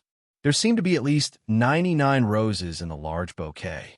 In the middle was a heart shape made of pink roses. It was beautiful, very beautiful. "However, honey, I asked Yang Wenchang to make a reservation. Let's go out for dinner." Su Qing-sang looked at Hua Jinyao, and in the end, she was half pulled and half hugged by him into his car. After getting into the car, Su Qing-sang looked at the interior of the car and turned to Hua Jinyao. "Is this a new car?" At least she hadn't seen this car in the Hua family's garage. "Yes, I just bought it. Do you like it?" "Honey, it's okay." She didn't have any special requirements for cars, and the car she was driving now was quite good. "It's for you." Such generosity made Su Qing-sang lean back. "Hua Jinyao, what's wrong with you today?" "It's nothing. I just suddenly realized that I should treat you better, honey." Su Qing-sang looked at him suspiciously. The first thought that came to her mind was, did he know that she was pregnant? But his reaction didn't seem like it. If Hua Jinyao knew, how could he be so calm? The car stopped in front of a very famous building. Before they entered the door, a waiter came over to show them the way. Su Qing-sang and Hua Jinyao entered the building and went straight to the top floor. It was located in the center of Rong City. From this angle, they could see the nearby streets clearly. Among them were the places that Su Qing-sang and Li Qianxue had been to when they came to Rong City. They walked to a seat by the window, and Hua Jinyao very considerately pulled out a chair for Su Qing-sang. "Honey, sit down." Su Qing-sang became more and more suspicious of his attentive behavior. She watched as Hua Jinyao sat down opposite her and called for the waiter. "A bottle of wine." As soon as he said the word wine, Hua Jinyao remembered why he had been ignored by Su Qing-sang for the whole night. He immediately changed his words. Juice. You can't drink now." His actions confirmed Su Qing-sang's guess. She couldn't help but wonder if the newcomer had sold her out. The last time she was taken away by the police, Hua Jinyao was extremely anxious. Later, he went to the hospital and asked for the phone numbers of all her colleagues in the hospital. He also gave them a copy of his phone numbers. This meant that if anything happened to Su Qing-sang in the future, they could call him immediately. Thinking of this, she felt that it was meaningless at all. She blamed the new girl in her heart. Shouldn't it be better for her to tell Hua Jinyao about this kind of thing? You know all about it. Hua Jinyao was ordering dishes. Seeing Su Qing-sang's expression, he nodded. How could he not know? One drink, and he was given the cold shoulder for a whole day. If he drank again, he might not be able to go to bed for a week. I know, of course I know. He had promised yesterday, but Su Qing-sang still wouldn't let him go. For the first time, Hua Jinyao realized that Su Qing-sang could be petty. Do you know half of it or all of it? If he knew that she was pregnant, did he know that she was pregnant with twins? Su Qing-sang's expression was a little strange. If he knew everything, his reaction was really too calm. Of course I know everything.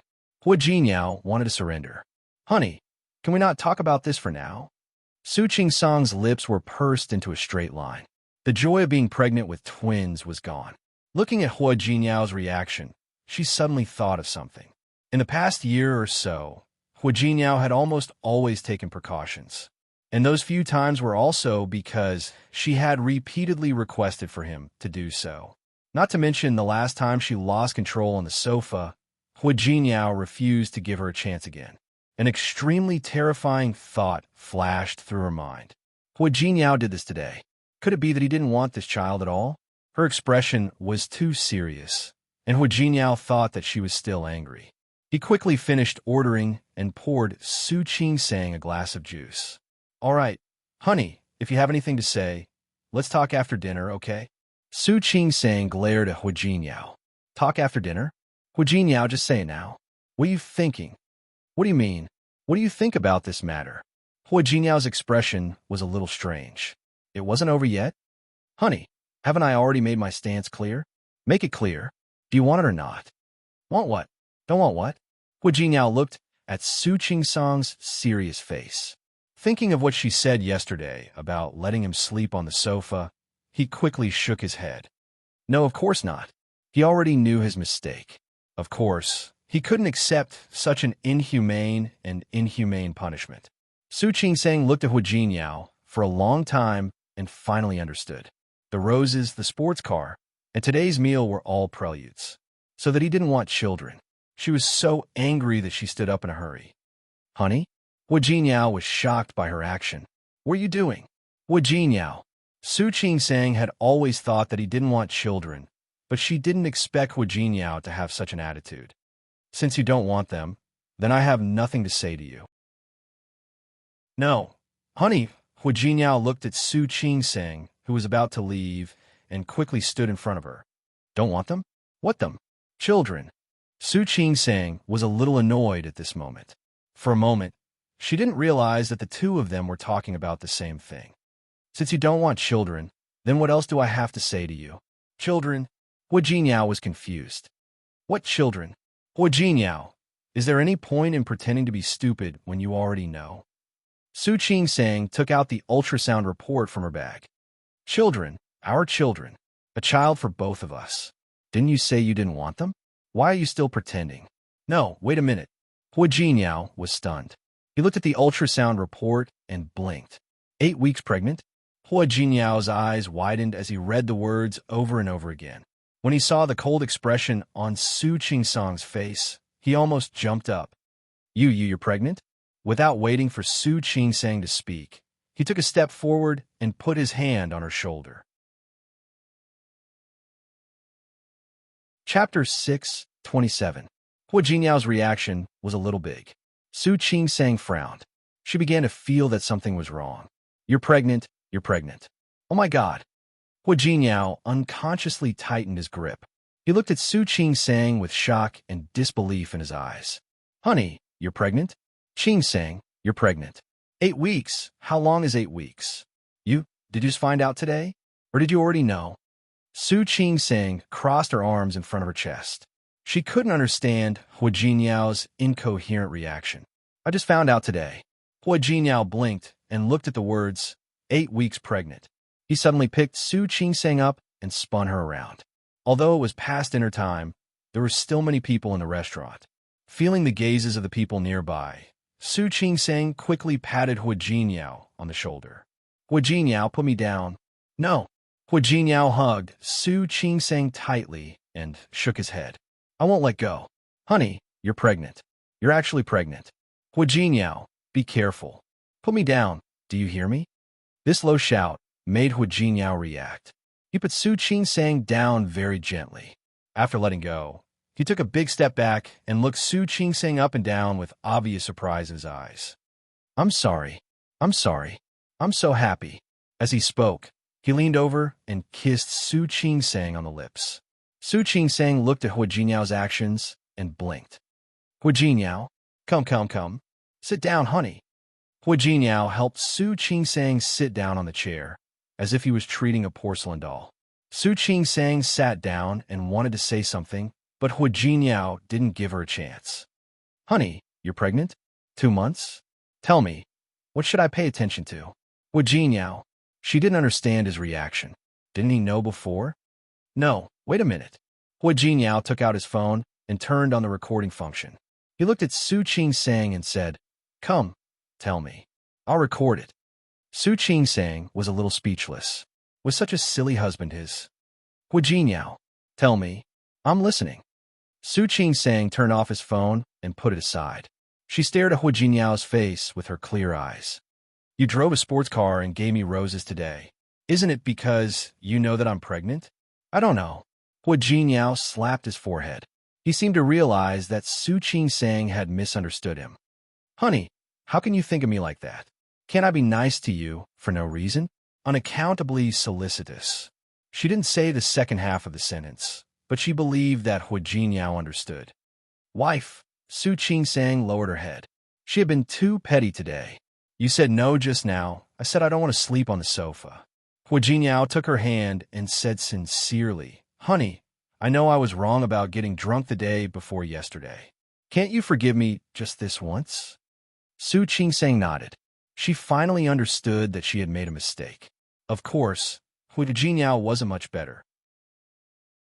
So today, you brought me a sports car, roses, and a candlelight dinner just to apologize for getting drunk. Honey, don't make it sound so bad. Didn't I already apologize yesterday? Can't you just let me treat you well?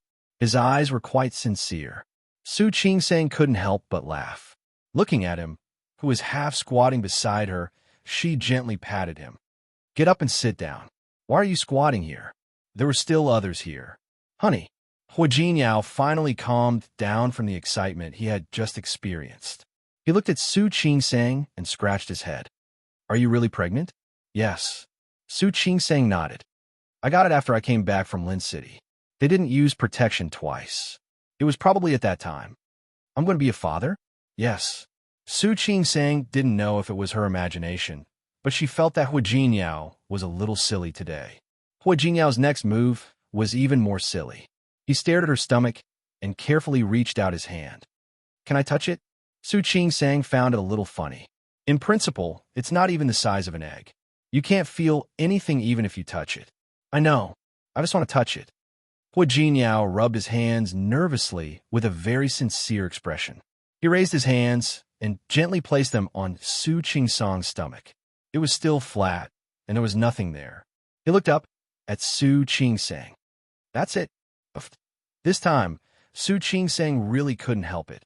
Hu Jinyao, that's enough. It hasn't even been 2 months. Hu Jinyao didn't withdraw his hand. He pressed his face against Su Qing-sang's stomach. There was no awkwardness or embarrassment on his face because of Su Qing-sang's mockery. I don't care. I think you should know. He moved back a little and looked at Su Qing-sang's stomach very seriously. Hey, hello. I'm your father. Su Qing-sang looked at his silly face and wanted to laugh, but she also wanted to cry. She had always thought that he didn't like children, but she didn't expect his reaction to make her feel very warm and a little touched. There was no response, so Hu Jinyao said it again. Hello, baby. I'm your father. So silly. Su Qing-sang pinched his nose and didn't forget to correct a mistake in his words. It's not you, it's you guys. You guys? Hu Jinyao looked up at her with a blank expression. What you guys? It's you guys. Didn't he see it just now? Su Qing-sang picked up the checklist and pointed at one of the lines. Do you see it? 2 fetal sacs. What do you mean? Hua Jinyao didn't understand. Su Qingsang was now very sure that Hua Jinyao was dumbfounded by the surprise of becoming a father. His IQ was completely off the charts. Dear Mr. Hua, it's not you, it's you guys. That means here it's not 1, it's 2. 2. Hua Jinyao was like a repeater. Yes. 2. Why? Hua Jinyao. Su Qingsang looked at his dumbfounded expression and wondered if she should take a picture of him like this, and then take out to laugh at him a few years later. Don't you understand? Twins. 2. Twins? Hua Jinyao's mouth was wide open. He had only seen 8 weeks of pregnancy just now, so he hadn't had time to digest Su Qingsang's words. He looked at Su Qingsang, then at the checklist, and then at Su Qingsang's stomach. He suddenly took a big step back. You mean wife, you mean... He pointed at Su Qingsang's stomach, as if he had seen something strange. So silly. Su Qingsang looked at Hua Jinyao's silly expression, lowered her head, and touched her stomach. Babies, you're so pitiful. Your father has already become silly. Hua Jinyao had lived for more than 30 years, and he had never lost control like this. He was completely incoherent at this point. He raised his hands with a very complicated expression. He muttered, "Oh my God, oh my God." He paced back and forth on the spot. That movement was so big that it had already attracted the attention of the other people in the restaurant.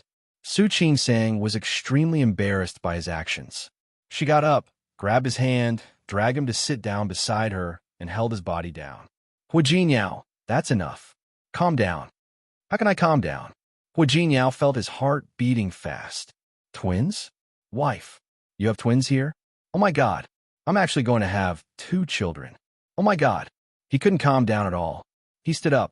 Su Qingsang pressed his body back down, and he stood up again. He suddenly picked up the phone on the table. Before Su Qingsang could stop him, his phone had already been unplugged. Uncle Chung, let Grandpa answer the phone. Grandpa is upstairs. Mom? It's me. Yes. Qingsang is pregnant. Yes. You're going to be a grandmother. Grandpa is going to be a great-grandfather. Yes. Qingsang is pregnant. Yes. Pregnant. Mom, let me tell you, Qingsang is pregnant with twins. You know about twins, right? Our family has never had twins. Qingsang is pregnant. His voice wasn't loud, but after the commotion just now, many people nearby looked over. Su Qingsang covered her face, feeling that she had no face to look at other people. She looked at Hua Jinyao like a repeater. She kept repeating those 2 sentences. Qingsang is pregnant. It's twins. After hanging up the phone with the Hua family, Hua Jinyao felt that it wasn't enough, so he began to call other people. Junsheng? I'll tell you. My wife is pregnant. Yes. Qingsang is pregnant. Twins. Ha. Twins. You know, right? My wife is pregnant with twins. Mohan? I'll tell you. Qingsang is pregnant. Qingsang, yes, my wife. Ha. Sorry, let me laugh for a while. I'm so happy. Yes. She is pregnant. Yes. I'm going to be a father.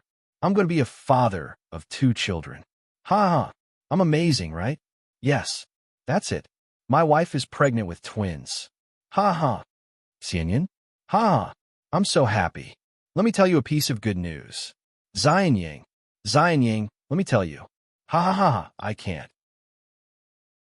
I'm too happy. Su Qingsang buried her face in the table and felt the gazes from all directions. She decided that she would never come to this restaurant again. Finally, Hua Jinyao finished making the phone call and finished showing off.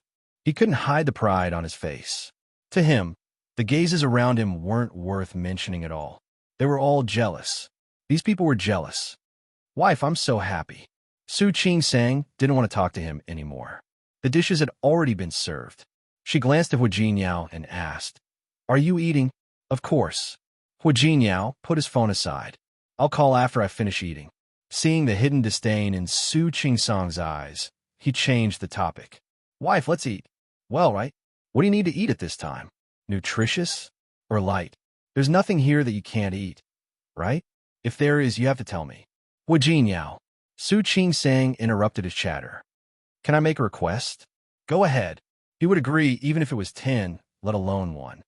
Now, shut up and let me eat in peace. Can I? Hua Jinyao blinked and was about to speak when Su Qingsang raised her index finger. Quiet. I want to eat. Hua Jinyao, who was despised by his wife, wasn't angry at all. He supported his chin with one hand and watched Su Qingsang eat. Su Qingsang felt uncomfortable under his gaze. What are you doing? Wife, I find you so beautiful. Thank you, I got it. Are you ready to eat? Hua Jinyao began to eat, but as soon as he picked up the knife and fork, he remembered something else. Wife, can you eat Western food?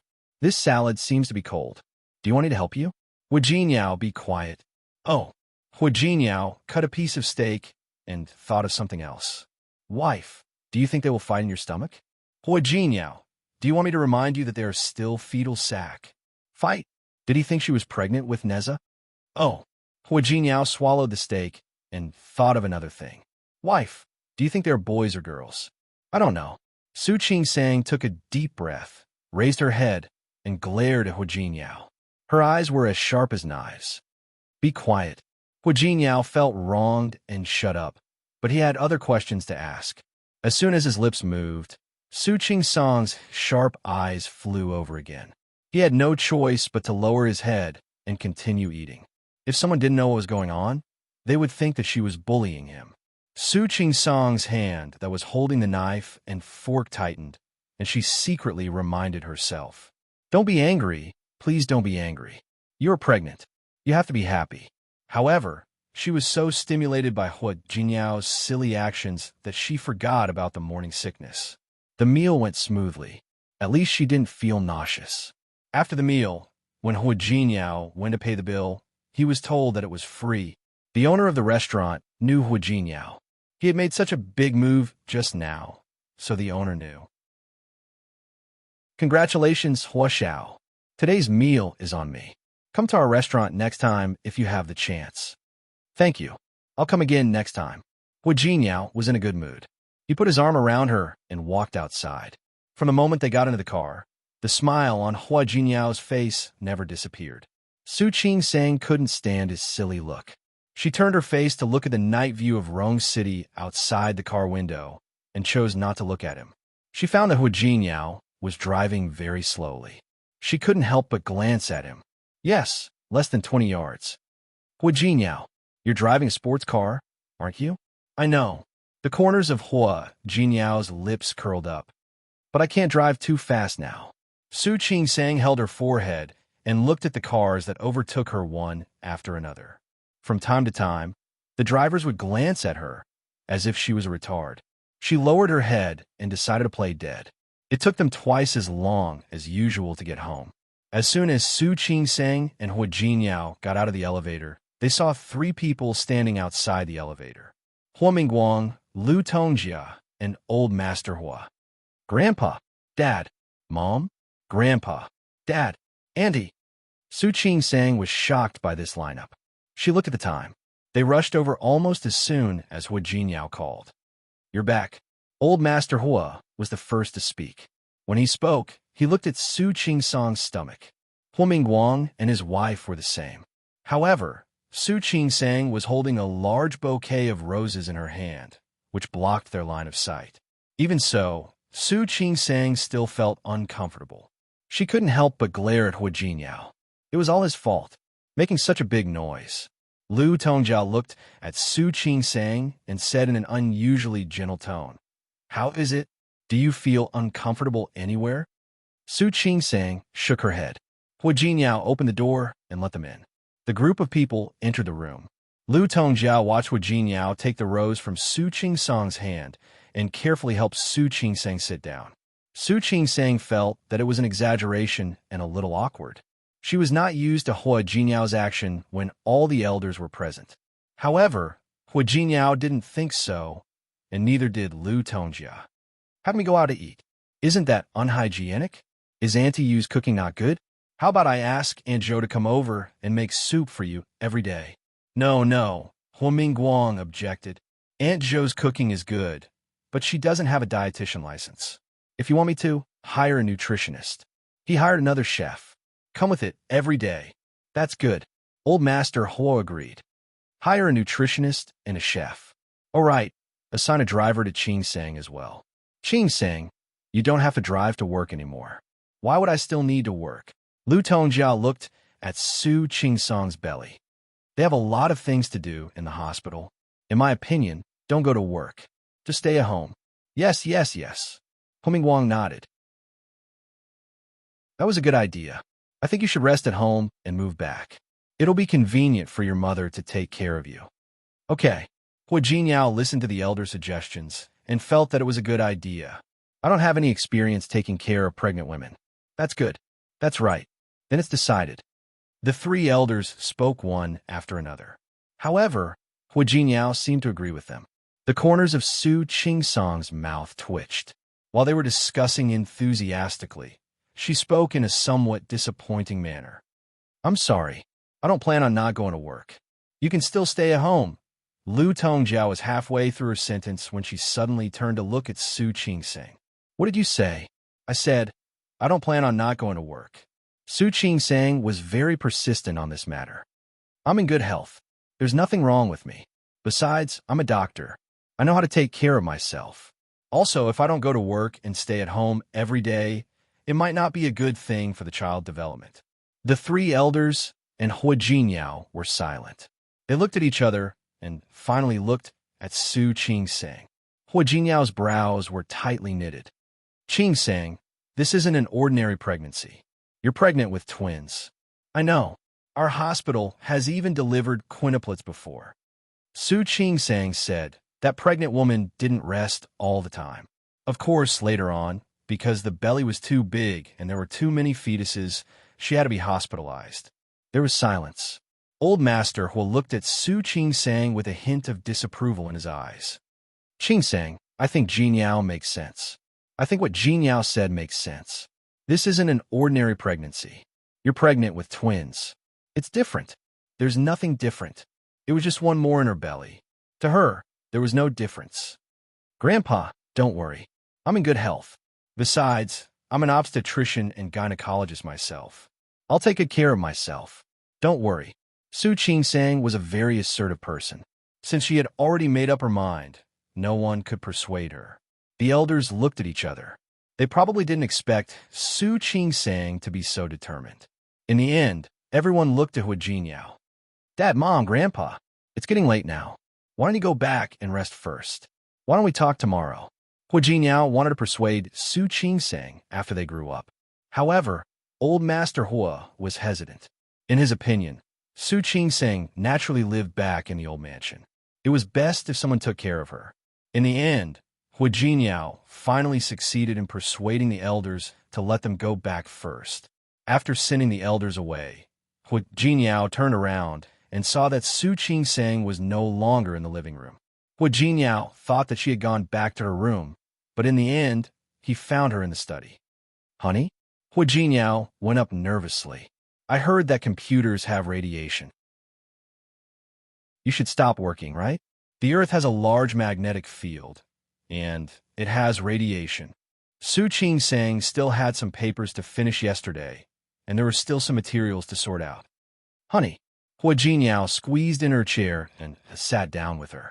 You're already pregnant. You don't have to work so hard. As for the thesis and the test, we can talk about it later. Hua Jinyao. Su Qingsang was squeezed to the point that there was no room for her. Hua Jinyao simply picked her up and let her sit on his lap. She patted his arm helplessly. First of all, I'm a doctor, and I'm an obstetrician. I know better than you what I can and can't do. Second of all, it's not even 3 months yet. As I said, it's only 2 fetal sacs. Even if they're a little older, the right amount of exercise will make it easier for me to give birth. Do you understand? So, please don't be so nervous. I'll say it again. I'm a doctor. After Su Qingsang finished speaking, she didn't have the patience to talk to him anymore. All right, you can go out now. Let me finish my work, okay? Hua Jinyao. Su Qingsang didn't expect that the whole hospital would know that she was pregnant the next day. Yesterday, Hua Jinyao had waited for her at the entrance of the hospital. Many people had seen it, and some had even taken photos and posted them on the hospital's internal forum. All the colleagues in the hospital knew that Su Qingsang was married well. Not to mention anything else, Jin Yao had come to the hospital a few times. He had been on TV and was a celebrity in Rome City. The moment he did that yesterday, the little girl in the ultrasound room started gossiping on the forum. Su Qing-sang was pregnant, and they were twins. So, Jin Yao did that yesterday to celebrate his wife's pregnancy. When Su Qing-sang entered the hospital, she received envious gazes from all her colleagues and endless blessings. It made her feel embarrassed. When she entered the office, Sun Huya also came over. She congratulated her repeatedly.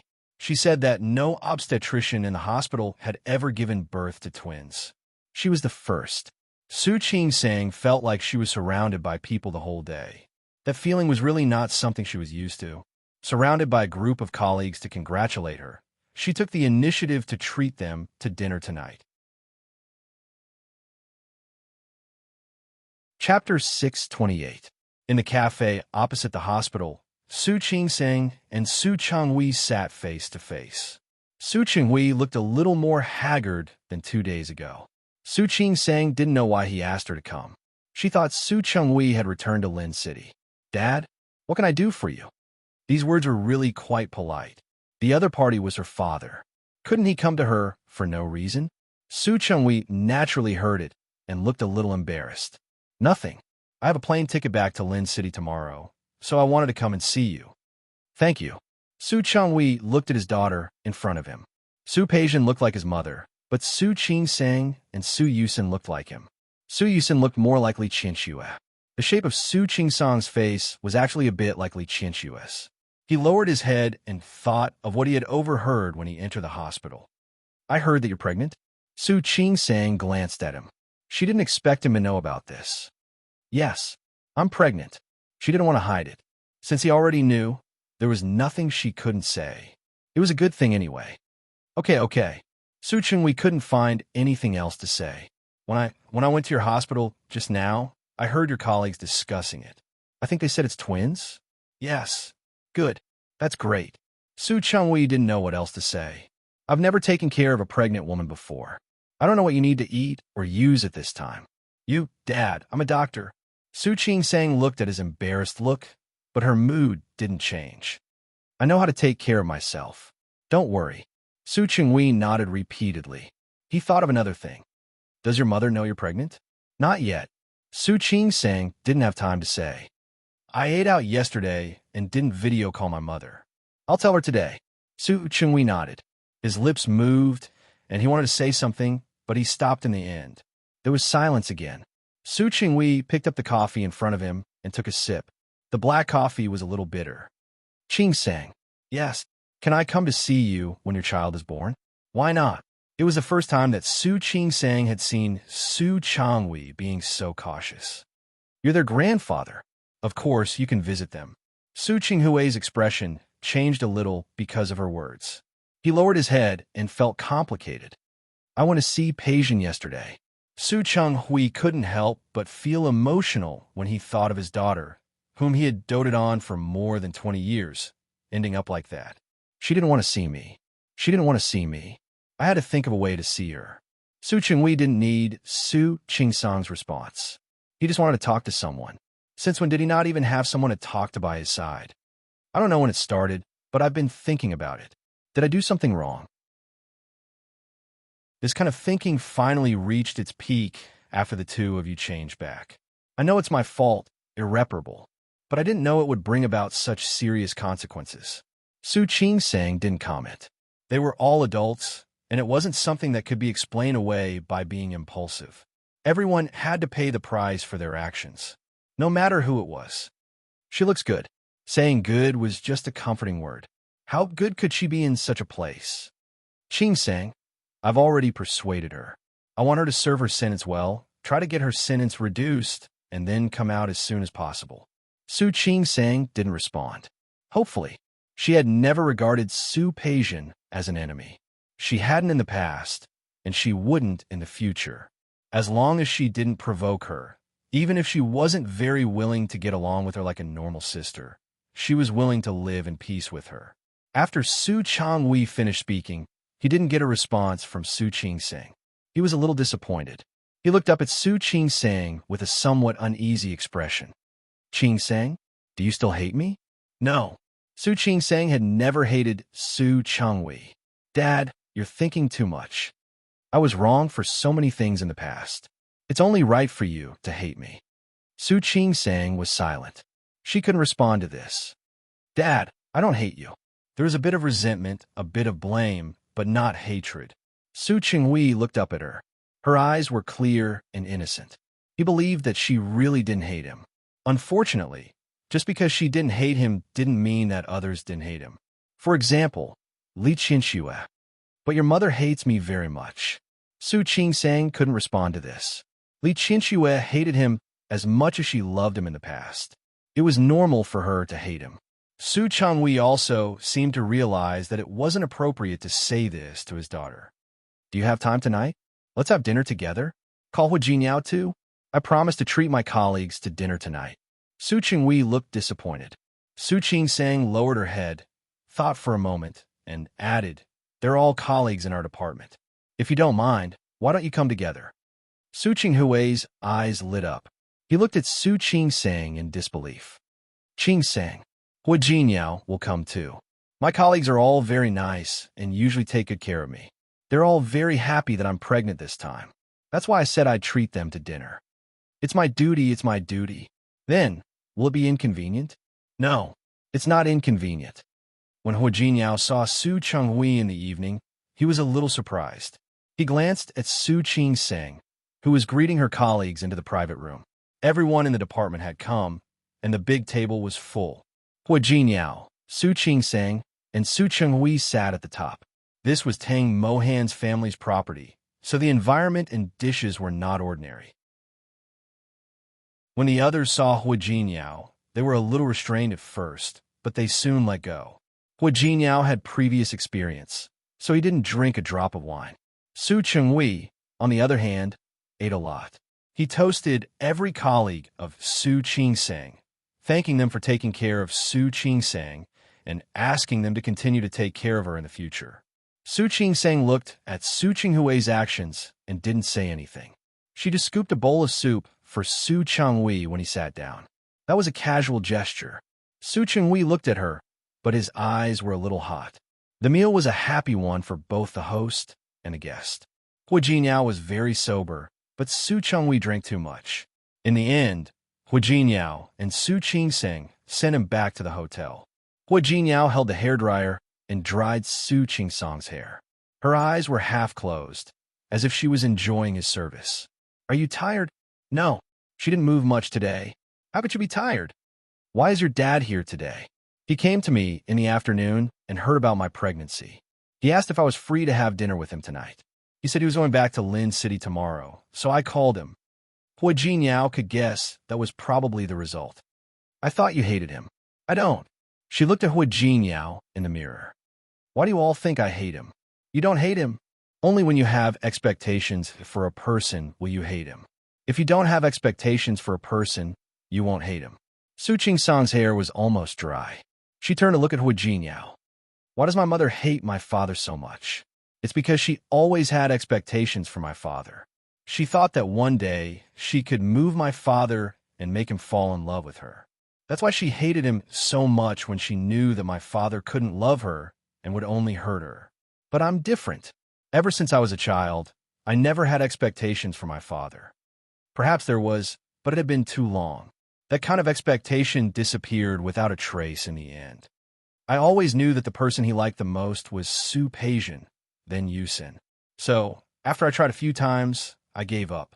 I knew that he would never put me in the same position as Su Peijian in his life. I also knew that I would never put him in the position of father in my life. Because I didn't have expectations, no matter what he did, I wasn't surprised. At most, it's a little uncomfortable. After all, even being treated like that by a stranger would be a little uncomfortable. But it's only a little uncomfortable. Once it's over, it doesn't matter anymore. After all, she didn't care that much about Su Qinghui's thoughts. So, it wasn't about whether she hated him or not. Hu Jinyao didn't say anything. He bent down and gently hugged Su Qing-sang, placing his hand on her abdomen. Su Qing-sang felt his movements and put her hand on his. It was still flat. Hui Jinyao, I think we will definitely be a very good pair of parents, right? She wouldn't let her children grow up like her. She believed that Hui Jinyao wouldn't let them grow up like he did when he was a child. Of course. Hui Jinyao looked at her attentively, feeling the temperature of her abdomen. We are different from our parents. Yes, we are different from them. Her and Hui Jinyao's children would definitely receive a lot of care and love. Li Qianxue also knew about Su Qingsang's pregnancy. She was so happy that she said she would fly to Rong City to see her. Not only did she come, but old Master Li and Su Yusen also came. If it weren't for the fact that they still had things to do in Lin City, they would probably still want to live in Rong City until Su Qingsang gave birth. It wasn't easy to convince Li Qianxue to not worry so much. After sending Li Qianxue off, Su Qingsang focused her energy on the examination at the end of the month. This was the disadvantage of being a doctor. Every year, she had to submit papers and take various examinations. She was so busy that she slowly ignored the discomfort in her body. Hui Jinyao was very worried about her, but she refused to rest and insisted on continuing to work. He had no choice but to hire a nutritionist at home and specially told Annie Yu to follow the nutritionist's instructions. Lu Tongjia and Old Master Hua also came to see them from time to time, but Su Qingsang herself didn't have any awareness of being pregnant at all. She did what she had to do. She didn't skip any outpatient or surgery. Time passed by for another half a month, and Rome City entered September. Su Qingsang's pregnancy had already passed the first 3 months. It was considered stable. Hui Jinyao didn't feel at ease letting her be happy now, even if she repeatedly said that many people still drove until they gave birth. He was the one who drove her to and from work every day. Su Qingsang couldn't argue with him, so she had no choice but to agree. One morning, Su Qingsang went to the bathroom to vomit again. She had been fine for the past month, and there was no sign of vomiting at all. Hui Jinyao thought that the previous time was a coincidence, but in the past few days, he realized that he was overthinking. Why are you vomiting like this? Hui Jinyao stood behind Su Qingsang and gently patted her back with one hand. You were fine for the past month, weren't you? Su Qingsang didn't speak. She was feeling very uncomfortable and didn't have the time to speak. She actually roughly knew why. When Li Qianxue came to Rong City, she didn't want her to worry. Therefore, she suppressed the thought of vomiting. Later, she was busy with her exams and writing her thesis. She was distracted by foreign affairs, so naturally, her attention was diverted. She had just handed in her thesis yesterday. If there were no accidents, it would probably pass. When one relaxed, the body's reaction naturally came. I asked Annie Yu to cook porridge this morning. Can you eat it now? Ever since Su Qingsang got pregnant, Hui Jinyao had asked Annie Yu to stay with him. As long as she was at home, he would let her cook 3 meals a day. Su Qingsang nodded. She could not eat. She got up to eat, but just as she picked up the bowl and ate a few mouthfuls, the nausea made her rush to the bathroom again. She vomited even more than before. From that day on, Hui Jinyao realized that Su Qingsang's hard days had come.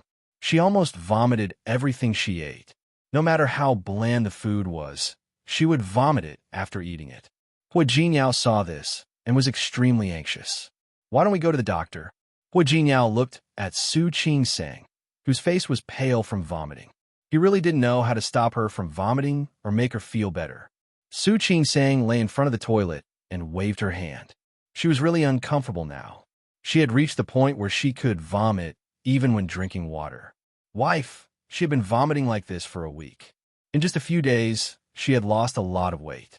Not only had she lost weight, but her face had also lost all color. Su Qingsang stood up and supported herself with one hand in front of the bathroom counter. She looked at Hui Jinyao and said in a very weak voice, Hui Jinyao, I'm a doctor myself. You want me to see a doctor? But how can you do this? Su Qingsang rinsed her mouth. She didn't expect her morning sickness to be so severe. Let's eat first. You've already vomited like this. Are you sure you can still eat? If I can't eat, I'll force myself to eat. If I really can't, I can only go to the hospital for an infusion. Su Qingsang said it very calmly. But Hu Jinyao felt his heart ache. He never knew that pregnancy was so hard. Previously, Su Qingseng didn't vomit after that day. He thought it was just an occasional occurrence. But this week, he realized that he had rejoiced too early. Su Qingseng returned to the dining table and looked at the dishes on the table. She still had no appetite. Wife. Seeing her like this, Hu Jinyao wanted to say that he should just give up the child. It's okay. I'll try again. Su Qingseng picked up the bowl as she spoke. She forced herself to drink the bowl of porridge. Hu Jinyao looked at her nervously. Seeing that she had finished the bowl of porridge, he didn't even have time to breathe a sigh of relief before Su Qingseng stood up again and headed towards the bathroom. This time, Hu Jinyao's face turned green.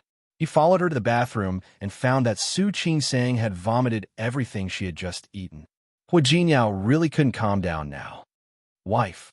Su Qingseng was indeed very uncomfortable. Her instincts shouldn't be something she could control. She wanted to vomit no matter what she smelled. Anything she smelled made her stomach turn. She waved her hand, and her face was extremely pale. She had hardly eaten anything serious for the past week. Hu Jinyao reached out to help her. She didn't refuse. The two of them returned to the sofa in the living room and sat down. Auntie Yu came out of the kitchen and saw Su Qingseng like this. Her heart ached. What should we do? Madam can't eat anything. Why don't I make you some egg custard? Su Qingseng waved her hand. Don't bother. I don't have an appetite. Madam, you can't do this. You're not alone. There are 3 of you. Auntie Yu also knew that Su Qingseng was pregnant with twins. She had been fine for the past half a month, but she had vomited like this in the past few days. Her heart ached when she saw it. Su Qingseng knew, but she really couldn't eat. She looked at the time and didn't go to work today. I'll go back to my room and sleep for a while. You're not eating breakfast? No. I'll vomit it out even if I eat. Su Qingseng didn't expect the child to be so good at tormenting her. She went back to the bed and lay down. Hu Jinyao followed behind her and watched her sleep with a face full of worry. After leaving the room, Hu Jinyao called others one by one. Even if Su Qingseng was a doctor, doctors didn't treat themselves since ancient times. Perhaps she still had to find someone else for her problem. Lu Tongjia came not long after receiving his call. She saw the worry on Hu Jinyao's face. She ran to see Su Qingseng. She was still asleep.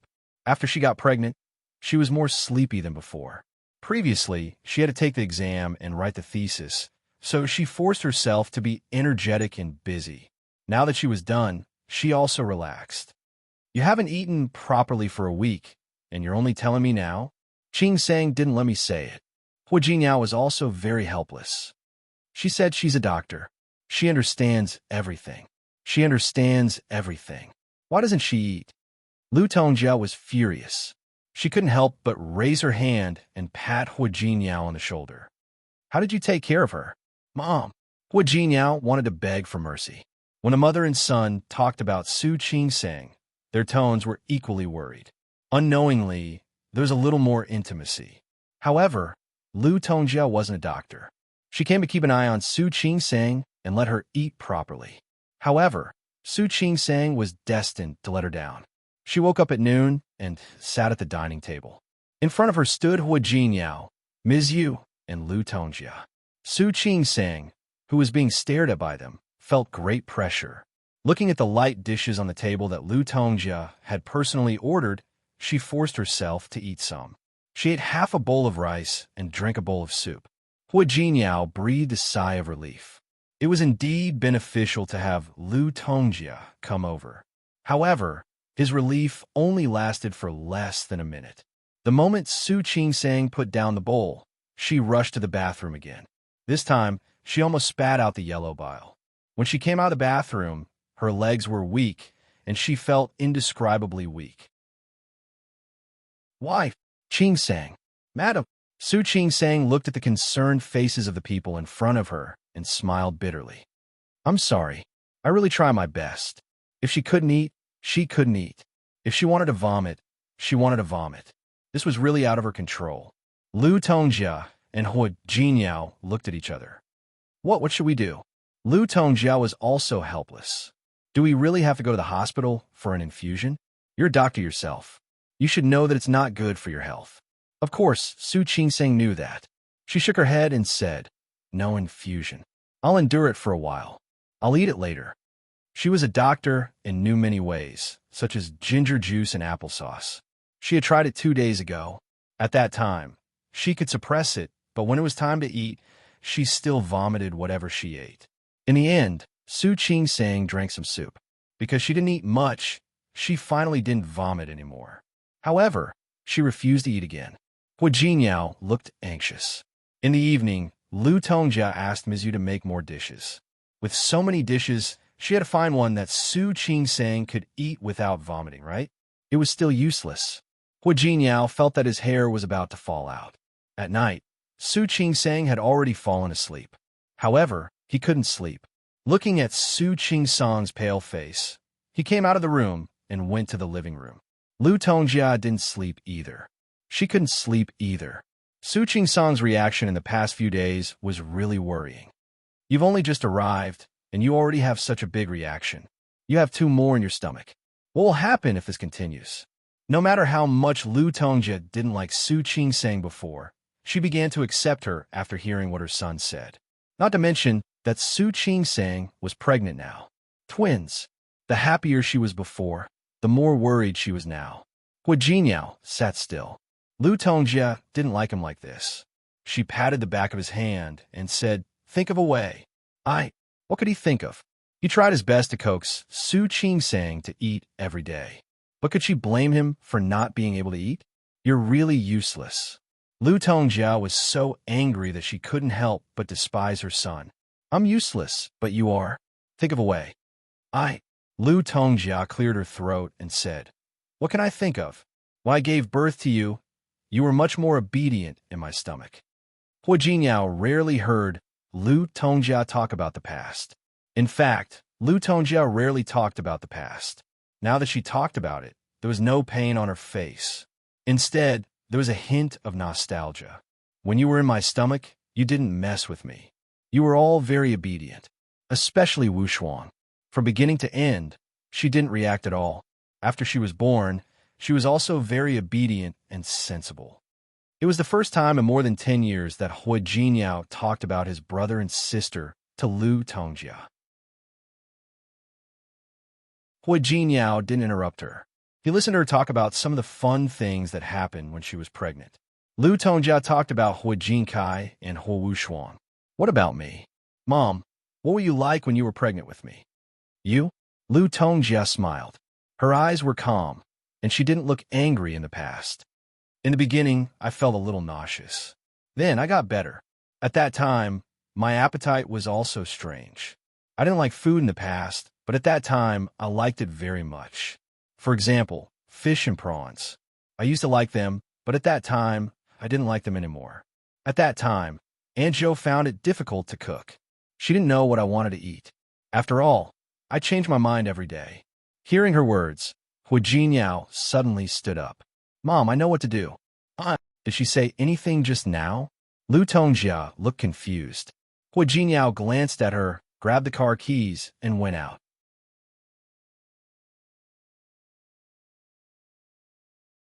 Chapter 629. When Su Qingsang got up in the morning, she vomited for a long time, as usual. Wife. Hua Jinyao didn't go to work for a few days. Every day, he would ask Yang Wenchang to bring work to his house. As soon as Su Qingsang arrived, he got up. How are you? Su Qingsang waved her hand, got up, washed up, and tidied herself up. She was in good spirits this morning. Are you hungry? You haven't eaten well these past few days. Let's go have breakfast, shall we? Su Qingsang didn't even want to hear the word eat, because she really had no desire to eat at all. Honey, maybe you like the breakfast today. Let's go. Su Qingsang glanced at him suspiciously. After washing up, she followed him out of the room. There were a few small plates on the dining table and a pot of porridge next to them. A bowl of porridge was placed in front of her. Hua Jinyao gestured for her to sit down. She looked at the breakfast and then at Hua Jinyao. Come, try it. She sat down and picked up her chopsticks. It was a very light bowl of vegetable and shredded pork porridge. The vegetables were finely chopped, the chicken shreds were shredded, and the porridge was cooked until it was soft and smelled very fragrant. She took a sip and surprisingly didn't feel nauseous. That familiar smell gave her a faint guess, until the bowl of porridge was empty. He didn't feel like vomiting, nor did he feel nauseous. She filled another bowl for herself. Together with the side dishes on the table, there were pickled vegetables and pickled radishes. There were turnips. She ate 2 bowls of porridge in a row and didn't feel nauseous. When she finished the second bowl, her eyes felt a little warm and sour. She blinked her eyes and suppressed the urge to cry. "How is it?" Hua Jinyao looked at her nervously. "Is it delicious?" It was delicious and very appetizing. She really didn't feel like vomiting anymore. "Do you want another bowl? You haven't eaten well these past few days." Su Qingsang didn't object. She ate half a bowl of porridge with the side dishes. Half an hour after the meal, she didn't feel like vomiting again. Hua Jinyao let out a long sigh of relief. However, he was still a little worried. "Are you going to throw up now?" "Yes." Su Qingsang nodded heavily. She looked up at Hua Jinyao and asked, Where is she?" "You want to buy groceries." Hua Jinyao knew what she was asking, so he said softly, "She said she would cook some local dishes for you." Su Qingsang's eyes began to water again. Hua Jinyao sat down next to her, took her hand, and wrapped it in his palm. "Don't cry. Not good for children. Didn't you say so? Do you need to do prenatal education?" Su Qingsang was pregnant, and Hua Jinyao always asked her what to pay attention to. He had too many questions. One by one, he thought of another. Su Qingsang didn't know how to answer him. She went to the hospital and found 2 manuals for pregnant women for him to read. Hua Jinyao didn't know anything before. Only after reading a book did he know that prenatal education was required when the child was still in the womb. "I'm not crying." Su Qingsang sniffled. She just wanted to cry. "You told her?" "Yes." Su Qingsang didn't ask again. She tasted the porridge on the table and knew that it was Xiang Caiping's cooking. At that time in Lin City, she had always made some local specialties for her to eat. At that time, Xiang Caiping thought that she wouldn't like it and was nervous for a long time. Every time she wanted to help her cook, she would ask for her opinion first. Later, when she saw that she wasn't picky and really liked to eat, she slowly let go of her courage. She made more and more. Su Qingsang put down her chopsticks and glanced at Hua Jinyao. What did she come? She came early this morning. Hua Jinyao went to find Xiang Caiping last night and told her about Su Qingsang's pregnancy. Xiang Caiping was a little surprised that Su Qingsang was pregnant. In the past, she had mentioned it so many times in Lin City, but she didn't see Su Qingsang pregnant. Now that they had nothing to do with each other, she was pregnant. She didn't say anything, nor did she express anything. Hua Jinyao had no choice but to tell her the truth. He said that Su Qingsang was pregnant and vomited everything she ate. She had lost a lot of weight and hadn't eaten properly for a few days. At that time, Xiang Caiping only asked him to come back first. He thought that she didn't want to come to see Su Qingsang and didn't want to help. He didn't expect Xiang Caiping to come early this morning. She made those dishes last night and brought them over. She came over early this morning to make the porridge. Su Qingsang looked up at him. Why did you think of looking for her? She had always thought that Hua Jinyao didn't want to see Xiang Caiping. It's all because of you. I really have no choice. Su Qingsang vomited everything she ate. He had tried all kinds of methods. She was a doctor herself, but she couldn't cure her morning sickness. When Lu Tongjia mentioned it yesterday, he remembered that when they were in Lin City, Su Qingsang liked to eat Xiang Caiping's dishes very much. She especially liked some of the pickled dishes that Xiang Caiping made. Yesterday, when Lu Tongjia was talking about it, he thought that Su Qingsang was from Lin City. Maybe she wanted to eat the specialties of Lin City? Su Qingsang looked at the back of his wheat-colored hand. The joints were distinct, slender, and strong. Did I make things difficult for you? He also made things difficult for the auntie. It's not difficult. Hua Jinyao lifted her hand and kissed her fingertips. As long as it can make you eat, anything is fine. He was serious when he said that. Her reaction in the past week had really scared Hua Jinyao. He almost didn't dare to think about what he would do if she continued like this throughout the pregnancy. Su Qingsang smiled and put her face close to Hua Jinyao's shoulder. Hua Jinyao, thank you. Silly. Why are you thanking me? Hua Jinyao's hand touched her abdomen. It had been 3 months. Maybe because they were twins, he could already feel a slight bulge. When Xiang Kaiping entered the door, she was carrying a large bag of ingredients in her hand. Su Qingsang stood up and looked at her with a complicated expression. Auntie? Yes. Xiang Kaiping responded softly. Auntie, you took the ingredients from her hand. I'll go wash the vegetables first. Xiang Kaiping didn't object. She stood there and looked at Su Qingsang. Because of her pregnancy, her face was a little pale. She hadn't eaten well for a while, and she looked a lot thinner. How are you? Can your body take it? Su Qingsang nodded. She had a good foundation, so naturally, there was nothing she couldn't take. Have you had breakfast? Xiang Kaiping looked in the direction of the dining room as she spoke. Hua Jinyao answered for her. Yes, I ate 2 bowls of porridge. Xiang Kaiping nodded, obviously relieved. It's good that you can eat it. I'll make sour bamboo shoots for you today, and sour beans. How about that? Xiang Kaiping listed a few more dishes, all of which were local dishes in Lin City. In the past, when she was with Su Qingsang, she often cooked for her. Okay, it wasn't that Su Qingsang hadn't thought about eating sour food recently, but every time she ate it, she still felt nauseous and vomited. However, after hearing Xiang Caiping's list of dishes, she didn't feel nauseous at all. Instead, she had quite an appetite. Then you rest first. Xiang Kaiping went to the kitchen, and Su Qingsang wanted to follow her to help. But Xiang Kaiping stopped her. The kitchen is very smoky and greasy. It's better if you don't go. Have a good rest. Eat more at noon to nourish your body. Look at you, you've lost weight. Su Qingsang felt a little sore at the tip of her nose. She nodded heavily and said, okay. Xiang Kaiping didn't say anything else and went to the kitchen to help. After she left, Su Qingsang reached out and hugged Hua Jinyao, rubbing her face against his chest. Annie is so nice. Yeah, no matter what, Su Peijian was sent to prison by him. But now that Xiang Kaiping was willing to come, even Hua Jinyao had to admit that he might have been a petty person before. Lu Tongjia went to the old house early in the morning. Originally, she wanted to ask Aunt Zhou to help. However, when she brought Aunt Zhou over, Su Qingsang was already sitting at the dining table. Xiang Kaiping was afraid that she wouldn't be able to eat again, so she made 7 or 8 dishes. They were all light appetizers. They were very homely dishes, but Su Qingsang's appetite was very good. She ate 2 bowls of rice in a row. She didn't vomit after eating, which made everyone else feel relieved. Lu Tongjia didn't know Xiang Kaiping, so she thought that she was a chef hired by Hua Jinyao.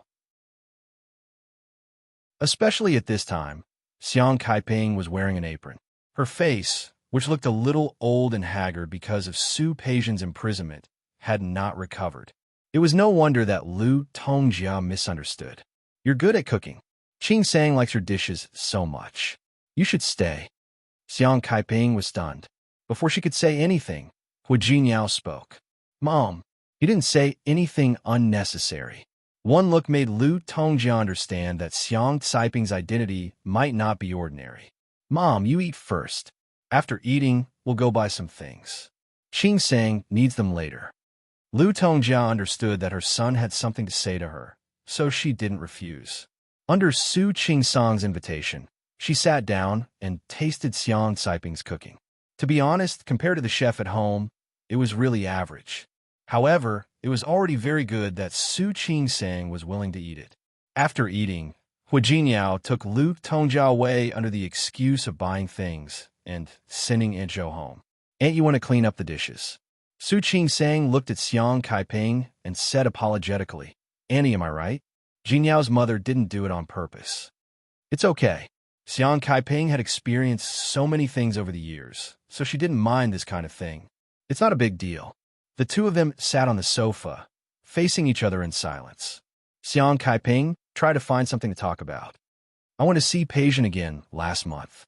Thinking of Su Peijian, she finally looked better. She looks good, better than before. I don't know how she got over it. I heard that she's doing very well in prison. She has the education and the ability. The school and the prison said that she would be a teacher to teach the female prisoners. I think she's much more energetic than before. Really? That's good. To be honest, she knew Su Peijian's ability. After all, she was a person who had been raised by Li Qinxue and Su Changwei. I think it's good too. She didn't say these things. It was the prison warden who said it. He said that as long as Su Peijian can continue like this, it's not impossible to reduce her sentence. Xiang Kaiping lowered her head and twisted her hands together. Actually, I don't think about reducing her sentence now. I just hope that she can get over it and be good. Don't worry. Andy, Peijian is a very smart person. She knows what's best for her. I think she will do well and try to reduce her sentence as soon as possible. She looked at Xiang Kaiping in silence. Su Qingsang reached out and held her hand. Her hand was no longer white and delicate. There were already fine lines. She felt a little sorry for her. Auntie, thank you. Jin Yao and I didn't take care of you about Peijian. I'm sorry. There's nothing to be sorry about. Xiang Kaiping had also gotten over it. Everyone bears their own responsibility. This is Peijian's own fault. She can't blame anyone else. I've also gotten over it. If she doesn't go in with her stubborn personality, she might do more extreme things. That's good. Is that so? Lu Tongjia heard Hua Jinyao's words and didn't expect that. In that case, Xiang Kaiping is a broad-minded person. Yes. Hua Jinyao nodded. It's a pity that she was unlucky. She had such a daughter. As for Su Qingwei, he was an elder and Su Qingsang's father, so he didn't comment.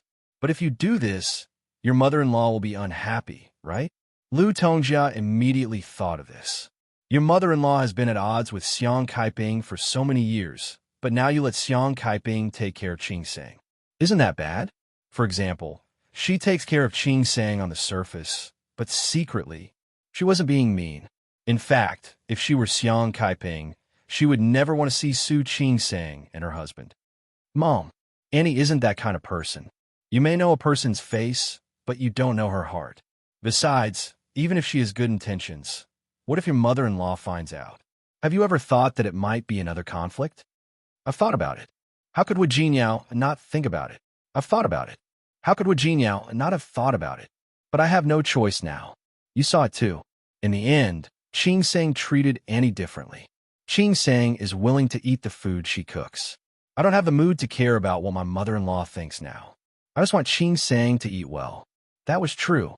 Lu Tongjia still felt that it was inappropriate. Fortunately, Li Qinxue was in Lin City and not in Rong City. If one day she came to see Su Qingsang like she did last time, it would be wonderful. They might bump into each other. Who knew what would happen then? Lu Tongjia didn't have time to worry about what Li Qinxue would think if she found out. At night, she began to realize that something was wrong. During dinner, Xiang Kaiping cooked a few of Lin City's specialties. The dishes were really ordinary, but Su Qingsang loved them. She didn't vomit much that day, and she didn't feel nauseous.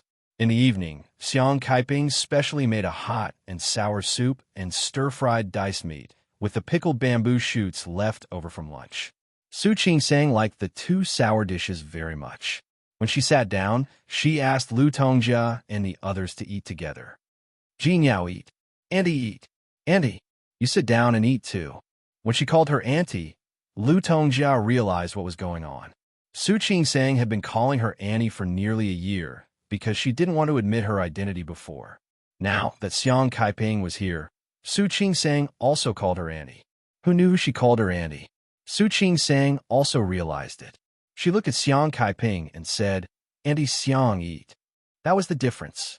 However, Lu Tongjia's expression wasn't very good. She looked at Su Qingsang and wanted to say something, but she hesitated. In the end, she could only eat in silence. The atmosphere was a little awkward. After dinner, Lu Tongjia was going back to the old house.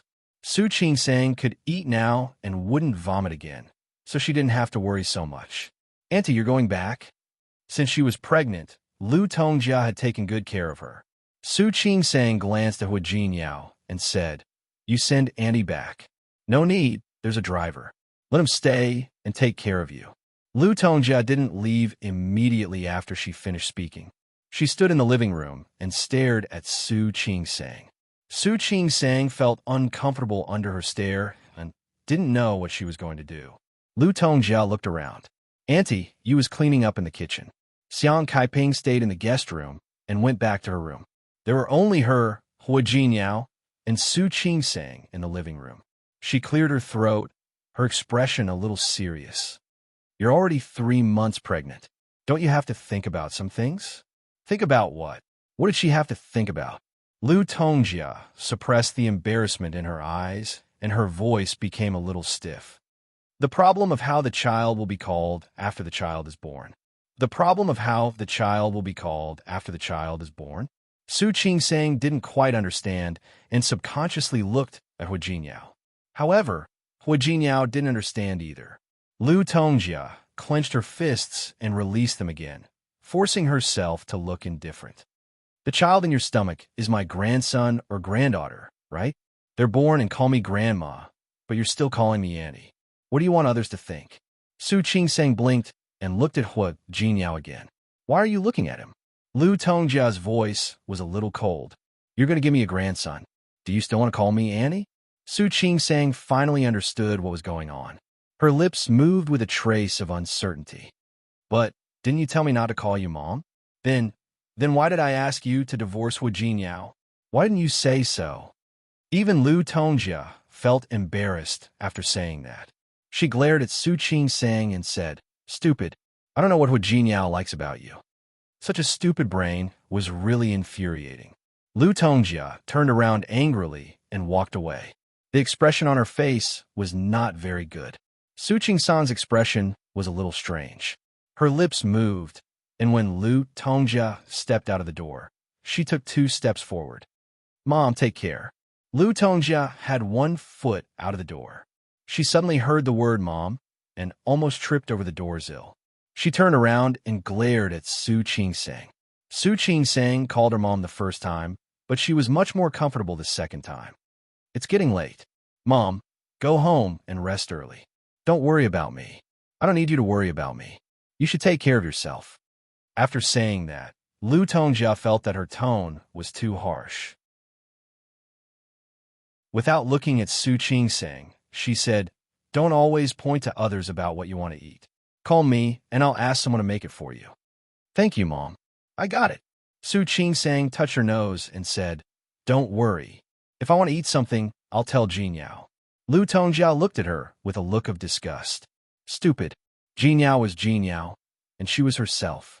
How could they be the same? She was really stupid. How could she have such a stupid daughter-in-law?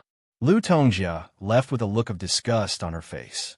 After entering the elevator, she thought of Su Qingsang calling her mom and couldn't help but smile. She was smart enough to see the light. She wasn't completely stupid. With a good lesson, she could still be the mistress of the Hua family in the future. Su Qingsang didn't care about the expression on Lu Tongjia's face. After the door closed, she glanced at Hua Jinyao. Her clear eyes had an inexplicable urge to laugh. Is your mom saying that she doesn't like it? She said she didn't like it, but she actually accepted it in her heart, right? Hua Jinyao had been watching silently for a long time. Now he burst into laughter. He put his arm around Su Qingsang's waist and leaned over to kiss her on the lips. Honey, you're amazing. Of course. Su Qingsang nodded and looked calm. I'm definitely amazing. If I wasn't, how could I have twins? Honey, I think I need to correct you about this. What? You're pregnant with twins. I'm the amazing one. Hua Jinyao looked serious. After all, if it weren't for my amazing seed, how could you have twins? Su Qingsang punched him on the chest. Hua Jinyao, that's enough. Prenatal education. Don't worry. They don't have ears yet. They can't hear it. Su Qingsang couldn't stand it anymore. They can't hear it, but I can. She turned to leave. Hua Jinyao hurriedly pulled her back. Are you angry? I'll go see Annie. The guest room was just cleaned in the afternoon. He didn't know if Xiang Kaiping was used to it. Hua Jinyao looked at her back and thought of what Lu Tongjia said today. Xiang Kaiping came to take care of Su Qingsang with good intentions. But if Li Qinshu found out, it would really cause a storm. No matter what, right now, all his focus was on Su Qingsang. He only hoped that she could be well. Xiang Kaiping officially lived in Hua Jinyao and Su Qingsang's house. Her cooking skills weren't very good, but she put in a lot of effort. Every day, she thought of ways to make delicious food for Su Qing-sang. In addition to all kinds of Lin City dishes, she also improved the local dishes of Rong City. In addition to the 3 meals, she and Annie Yu also studied some snacks. There were all kinds of flavors and ingredients. After asking the dietitian if they were edible, they tasted them and gave them to Su Qing-sang. Su Qing-sang went back to work after her infertility. Xiang Kaiping was afraid that she would be hungry. He had made a lot of snacks for her to take with her. It was also strange. Su Qing-sang couldn't get used to eating outside at all, but she was quite comfortable eating the food and snacks Xiang Kaiping made. After a week, Su Qing-sang's qi and blood finally improved a little under Xiang Kaiping's care. Her face had more color, and she had gained a little weight. Su Qing-sang video called Li Qianxue every day. Under Hua Jinyao's instructions, she didn't mention a word about Xiang Kaiping. She also knew that this was not a long-term solution, but Li Qianxue's dislike for Xiang Kaiping came from the bottom of her heart. She didn't want Li Qianxue to be unhappy, nor did she want Xiang Kaiping to feel uncomfortable. Fortunately, Xiang Kaiping seemed to have a tacit understanding with Su Qing-sang every day. When Su Qing-sang video called Li Qianxue, she would go back to her room and stay there. Chapter 630. Su Qing-sang entered the department with a bag in her hand. It was the dessert that Xiang Kaiping had prepared for her. Qing-sang. Ling Fei touched her arm and clicked her tongue. I feel like I'm pregnant when you're pregnant. I've gained 1 kilogram in just 1 week. Su Qing-sang brought these snacks to the hospital every day. It would be fine if she didn't bring enough. The problem was that Xiang Kaiping knew that Su Qing-sang was at work. She couldn't let Su Qing-sang do less. She would only let Su Qing-sang bring Su Qing-sang to the hospital after she had done a lot. In addition, Hua Jinyao had given her all kinds of seasonal fruits, so she could eat them whenever she wanted. There was now a cabinet in the hospital dedicated to Su Qing-sang's snacks, and it was often full. It was impossible for Su Qing-sang to eat so many snacks and fruits, so she successfully benefited the other colleagues in the department. It was not just their department. Even the pediatrics department downstairs knew that the gynecology and obstetrics department upstairs had the most snacks. Sometimes, some doctors downstairs and upstairs would come over for some snacks. That's right. Young Lu complained, I've gained 3 pounds. As she spoke, she pinched her lower abdomen. His face was full of resentment. If he didn't eat it, he wouldn't be able to endure it. If he ate it, he would get fat. What a dilemma. Su Qing-sang looked at them and wanted to laugh. How can it be so exaggerated? It's that exaggerated. Ling Fei looked at the small cake that Su Qing-sang had brought over today and said helplessly, Qing-sang, if I keep eating like this, I'll probably end up like a pig. There was a faint smile on Su Qing-sang's face. She had also gained a little weight. She didn't know how much, but she could feel that her face was a little chubbier and her clothes were a little tighter. Recently, she had started to change into her sports clothes. To be honest, Xiang Kaiping's culinary skills could only be considered average. However, she was very clever and often had some ingenious ideas when it came to making snacks. Recently, she had even learned how to bake some snacks and made more of them. When she was done, she asked Su Qing-sang to bring them to the hospital and share them with other colleagues. Su Qing-sang was in good spirits today.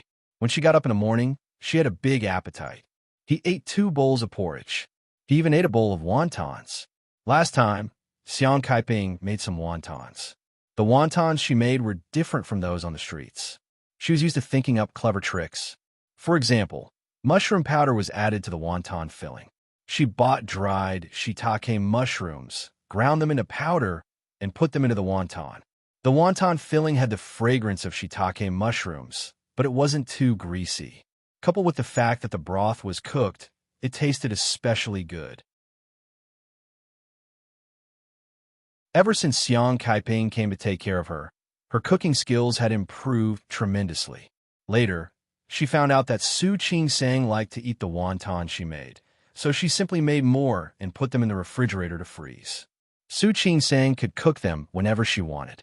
When Su Qing-sang was about to go to work after dinner, Xiang Kaiping stopped her. Next week is the Mid-Autumn Festival. I was thinking of making some mooncakes myself. Make your own mooncakes? Thinking of mooncakes, Su Qing-sang remembered. Yes, the Mid-Autumn Festival was coming. She was 4 months pregnant. The fetus was slowly stabilizing and developing well.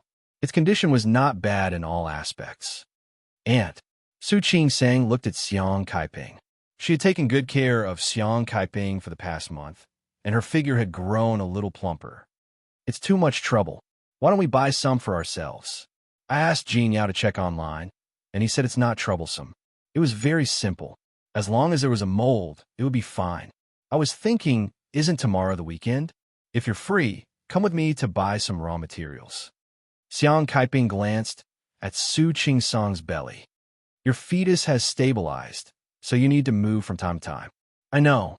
Su Qing-sang was a doctor herself, so she paid attention to these things. When the plane landed in Rome City, Li Qianxue's expression was really a little ugly. She didn't expect to meet Su Qinghui on the plane when she came to Rome City to see her daughter on a whim. Seeing Su Qinghui, her mood was not good. Coincidentally, Su Qinghui's seat was actually next to her. She wanted to change seats, but she didn't want Su Qinghui to think that she was afraid of him. So she simply slept all the way to Rome City. However, when the plane landed, she couldn't pretend to be asleep anymore. She got up to get her luggage, but just as she raised her hand, Su Qinghui had already helped her take it down. Here. He saw her put the box down when he came just now, so he knew it was hers. You don't have to be nosy. Li Qianxue took the box from his hand, her expression very ugly. You're here to see Qing-sang? Su Qinghui was also here to see Su Qing-sang. It just so happened that there was some follow-up to the last cooperation, so he wanted to make a trip himself. He didn't expect to meet Li Qianxue. It was really an unexpected surprise. Ever since he heard that a man appeared in Li Qianxue's office last time, Su Qinghui wasn't not anxious, nor was he indifferent. He looked for her several times, but Li Qianxue ignored him. She didn't answer the phone, and she didn't see him.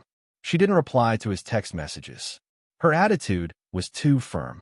Su Qinghui was distressed, but he didn't dare to be too rash. He didn't expect that they would meet on the same flight. It was really fate. Li Qianxue didn't intend to respond to Su Qinghui's words, but he didn't give up and followed behind her after she left. Su Qinghui's footsteps were less than 5 steps behind Li Qianxue, and then it became 3 steps. Li Qianxue saw him following her from the corner of her eye, so she suddenly turned around. Her sharp eyes swept across Su Qinghui's face without hesitation. Why are you following me? I'm not following you. Isn't this the only way out of the airport? Is that so? Li Qianxue took a step to the side. Then you can leave first. No need. I'm not in a hurry. Li Qianxue naturally wasn't in a hurry either. She stood there without moving and stared at Su Qinghui, as if waiting for him to give in first. However, Su Qinghui was very patient. At this moment, there was no sign of him leaving first. There were other people behind her. Feeling the surrounding gazes, Li Qianxue was very angry and nodded hatefully. Good, very good. She didn't believe that when she left the airport, he would still be able to follow her. The VIP passage wasn't long. When Li Qianxue left the airport, the car she had arranged had already arrived to pick her up. The driver put her luggage in the car. Li Qianxue got in the car, and Su Qinghui, who was next to her, actually got in as well. Su Qinghui, what are you doing? Qing-sang should have been pregnant for a few months. It's a good time for me to visit her, Su Qinghui said calmly. You should also be going to visit Qing-sang, right? You don't mind if I hitch a ride with you, do you? I mind. Li Qianxue didn't give Su Qinghui any face at all. Get out of the car. I mind. I don't want to see you stay in my car. Then I'm really sorry. Su Qinghui rarely acted like a rascal. The car I called didn't come, so I'll have to trouble you. Su Qinghui. Li Qianxue looked at the driver in front of her. Without thinking, she raised the partition in the middle and turned to glare at Su Qinghui. There was a hint of anger in his deep voice. What do you want? I've said it before. I don't want to see you. Qianxue. Su Qinghui knew that Li Qianxue wouldn't forgive him easily, but he had no other choice. If being shameless could make Li Qianxue change her mind, then he didn't mind doing the things he hated and was most unwilling to do in the past. Qing-sang is your daughter, and also my daughter. She's pregnant now. Isn't it normal for me to visit her? Li Qinxue pursed her lips into a straight line. She couldn't accept Su Qinghui's statement at all. Su Qinghui, I really don't know when you started treating Qingsang as your daughter. You don't have ulterior motives, do you? Qinxue? Su Qinghui knew that he no longer had any credibility in Li Qinshue's heart.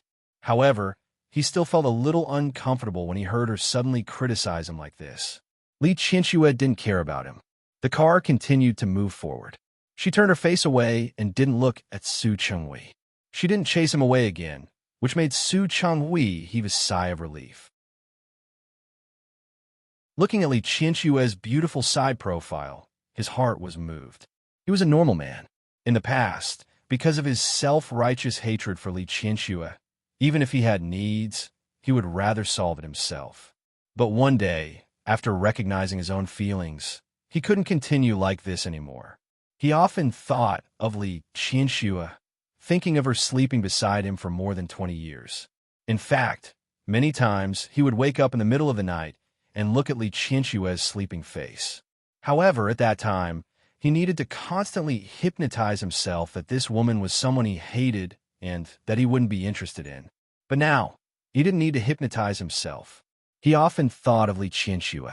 Now that she was in front of him, Su Qinghui subconsciously raised his hand and drew the outline of Li Qinshue's side profile in the air.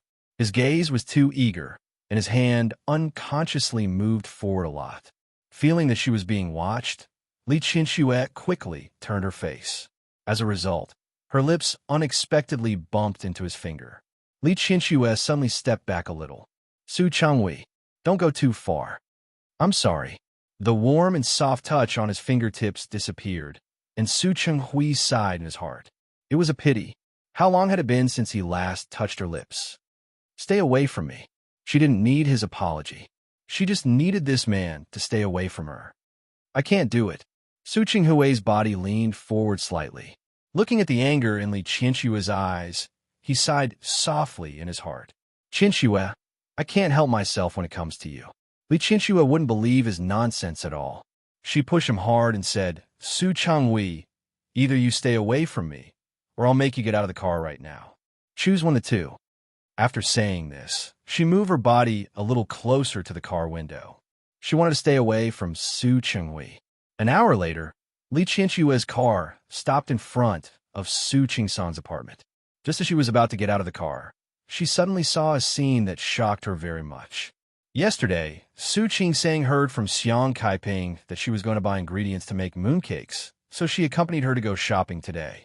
She didn't have much interest in mooncakes. She would just eat some during the Mid-Autumn Festival. However, Xiang Kaiping was obviously very serious. The two of them got up early in the morning, picked out the ingredients, and went together. Hu Jinyao had something to do with the company today, so he didn't go with them. After Su Qingsang bought the ingredients, she asked the driver to send them home. At that moment, she was asking the driver to carry the things down from the car one by one. Young mistress, do you want me to help you carry them up? No need. We can do it ourselves. It wasn't that heavy, and there was an elevator. Xiang Kaiping wasn't delicate. She was used to doing this. Su Qingsang also felt that it was okay to carry some things. The two of them carried 3 bags, 2 for Xiang Kaiping and 1 for Su Qingsang. Seeing that Xiang Kaiping took the initiative to carry the heavy bags, she reached out to her and said, Auntie, can I carry one? No need. Xiang Kaiping glanced at her belly and said, These 2 bags are heavier. I'll carry them. You can carry the light ones. It's only 2 steps. Don't fight with me over this. Okay, then I won't fight. Su Qingsang smiled. In the past month, the two of them seemed to have resumed their relationship in Lin City. They had a tacit understanding not to talk about other things. The atmosphere was unexpectedly good. I think the model that Jinyao bought is very good. I went to the streets today and found that it was more expensive than online. Recently, Xiang Kaiping had also become fashionable. She began to learn to use some online software and payment tools. Then why don't you let Jinyao buy the ingredients online? That's different. Xiang Kaiping smiled and said, The mold can be used regardless of size. But the ingredients that go into your stomach I have to see it with my own eyes and choose it myself." As she spoke, she glanced at Su Qingsang's belly. "Especially now, you are not like usual. Of course, you have to pay attention to it as much as you can." Su Qingsang was a little touched. She couldn't help but reach out her free hand and put it around Xiang Caiping's shoulder. "Auntie, thank you. Let's go." She didn't need her to thank her. Su Peijian did something wrong. She didn't teach her well. She helped Su Qingsang a little more to atone for Su Peijian. Moreover, even without that, she really liked Su Qingsang and really wanted to be close to her. Su Qingsang nodded and followed Xiang Caiping into the apartment. Li Qianxue sat in the car and watched the scene through the window. She felt her body go cold. It was as if someone had poured a basin of ice water on her head. Her whole body was about to freeze. Su Qingsang, she, and Xiang Caiping, seeing how familiar they were with each other, they must have done this often. It should have been a long time, right? At least not in the past few days. This knowledge made her feel like she had been betrayed.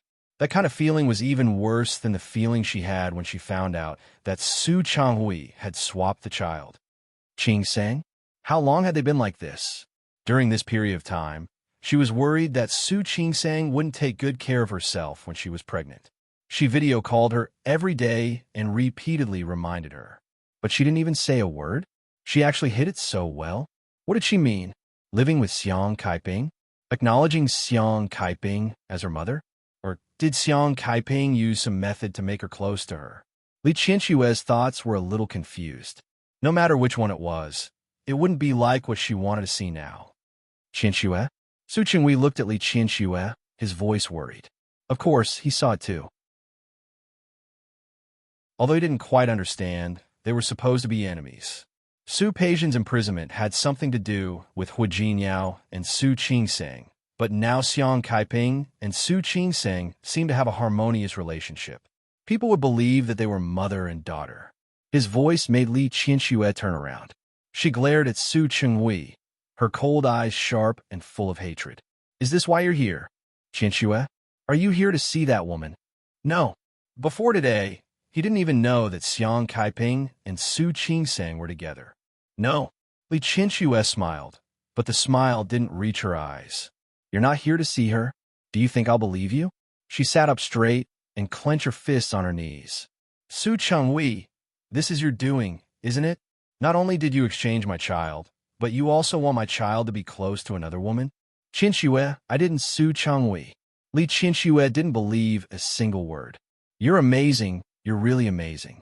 You know what I don't like? So you just want to let it happen, right?" Qianxue calmed down. She was so agitated that Su Changhui was extremely worried. He wanted to hold her in his arms and comfort her. However, Li Qianxue was already on the verge of exploding. "How can I calm down?" Li Qianxue waved his hand away. "How can I calm down? You saw it too. Qingsang is my daughter. But now she's going to become someone else's daughter. And the culprit who caused all this was him. It was him, Su Qingsang. No, that's not right. She's already become someone else's daughter." Li Qianxue felt uncomfortable, as if her heart was being pricked by needles. She caressed the position of her heart, feeling very uncomfortable. Su Qinghui's heart ached for Li Qianxue like this. He reached out and held her shoulder. "Qianxue, calm down. Qingsang is your daughter. No one could take her away." "Can't take her away?" Li Qianxue waved his hand away. She wanted to step back, but there was a car door behind her. She lowered her head and shook it gently. "Why can't I take her away? That person is none other than Xiang Caiping. For Xiang Caiping, Qingsang would rather not acknowledge me. Do you know that? Qianxue, Qingsang has already acknowledged you, hasn't she? Don't even think about it." Li Qianxue's mood was obviously a little off. She didn't listen to Su Qinghui at all. She didn't like herself like this, nor did she like this situation. She had a slight obsessive-compulsive disorder. She was used to letting everything go according to her will. However, in this life, the biggest defeat she had ever tasted was given by Su Changhui. He wouldn't cooperate with her at all, and it was impossible for him to do what she wanted. What about now? Her daughter was actually the same. Su Qingsang and Xiang Caiping were talking and laughing like a real mother and daughter. However, Even if the two of them video called each other every day, she had never seen Su Qingsang so relaxed. She didn't want to think about it, but in fact, it was very likely to be true. That meant that Xiang Kaiping had a more important place in Su Qingsang's heart. Just like Su Changwei, Qinxue, she didn't look well. Su Changwei was very worried. However, just as he tried to approach her, he was stared at by Li Qinshue's gloomy and cold gaze. He didn't dare to move forward anymore. Qinxue, do you want to find a hotel to rest first? Xiang Kaiping was upstairs. With Li Qinshue's personality, she probably wouldn't be willing to go up, right? Find a hotel? Li Qinshuo seemed to have just reacted to his words. She looked at Su Chenghui, and the corners of her mouth curled up in a mocking smile. Why should I stay in a hotel? This is my daughter and son-in-law's house. So what if I want to go up? Qinxue, was it really okay for her to go up like this in her current state? What? Are you afraid that I'll go up? At this moment, Li Qinshuo had returned to the way she was when Su Changhui had a falling out with her a long time ago. Cold, sharp, and always with a mocking expression on her face. Su Changhui, are you afraid? Are you afraid that I'll go up and cause trouble for your old lover? Seeing Su Changhui frown, Li Qinshue's tone also became colder. Su Changhui, I'm really going up. I'd like to see how you plan to stop me today. Qinshuo, calm down. Even if you want to go up, you have to figure out the situation first. Maybe it's not what you think. If it's not what I think, then what is it? Li Qinshuo didn't want to see Su Changhui. She really wanted to go upstairs and ask Xiang Kaiping. Su Qingsang was her daughter, and also Xiang Caiping's. How dare she show up at Su Qingsang and Hua Jinyao's house like this? She had never been such a sharp person before, but to her, Xiang Caiping's existence was that thorn in her heart. Every time she saw it, she felt conflicted and uncomfortable. Now, she thought that this thorn had been removed and that it had left her life. But she didn't expect that this thorn was still there. How could it appear next to her daughter like this? What did Xiang Kaiping want to do? She didn't want to measure the heart of a gentleman with her own mean measure, but some things were also obvious. Putting aside the grudge between her and Su Chenghui, and putting aside the fact that Su Qingsang mistook her daughter. The reason why Su Peijian went to prison was mostly because of Hua Jinyao and Su Qingsang. Wouldn't Xiang Kaiping want revenge? Su Qingsang was pregnant now, and they were twins. If Xiang Kaiping did something to Su Qingsang, who could guarantee it? She would not allow such a thing to happen. She wanted to go up now and drive Xiang Kaiping away from Su Qingsang. As soon as her hand touched the car door, Su Chenghui stopped her. Qinxue, calm down. It's not good for you to go up now. Su Chenghui really wasn't worried about Xiang Kaiping. He was worried about Su Qingsang. She was pregnant, and it was a critical period. Li Qinxue was obviously very excited now. Xiang Kaiping wasn't someone who would swallow humiliation and be bullied. If the two of them had a conflict, Su Qingsang would be in a difficult position. I don't need any benefits. Li Qinshuo grabbed his hand. I only know that I won't allow such a woman to appear by my daughter's side. Qinshuo, can you ask first? His voice was a little anxious. Maybe there's something else? Su Chenghui, you're really protective of your old lover. Qinshuo, the person I'm protecting is Qingsang. If you go up like this and get into a conflict with Xiang Kaiping, your anger will involve Qingsang. Is that really a dignified excuse? Do you think I'll believe it?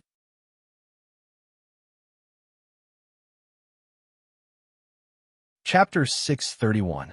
Su Chenghui was anxious. Without thinking, he got out of the car and went around to the other side of the car door, blocking Li Qinshue's way. Qinshuo, I know you won't believe me. I also know that in your heart, I'm a person without credibility. But now, you don't even know what's going on. You're saying that Xiang Kaiping is trying to steal your daughter. Even if you're unhappy, shouldn't you investigate it first? Do we still need to investigate? Li Qinshuo glared at Su Chenghui. This is Qingsang and Hua Jinyao's home. What's she doing here? What I need to investigate. Didn't she just want to take revenge on me? She's taking revenge on me for stealing her man. She's taking revenge on Jinyao and Qingsang for sending Su Peijian to prison. Isn't that right? If that's the case, How could Qing Sang treat her like that? You have to believe that Qing Sang is not a brainless person. She has brains, but she has one big weakness. She's too sentimental. Li Qianxue looked at Su Chenghui. In fact, she didn't understand who Su Qing Sang, who didn't want to offend anyone and treated everyone as a good person, was like. Su Chenghui took a step forward and put his hand on Li Qianxue's shoulder. Qianxue, you know that Qing Sang values relationships. What are you trying to do by directly approaching him like this? Drive Xiang Kaiping away?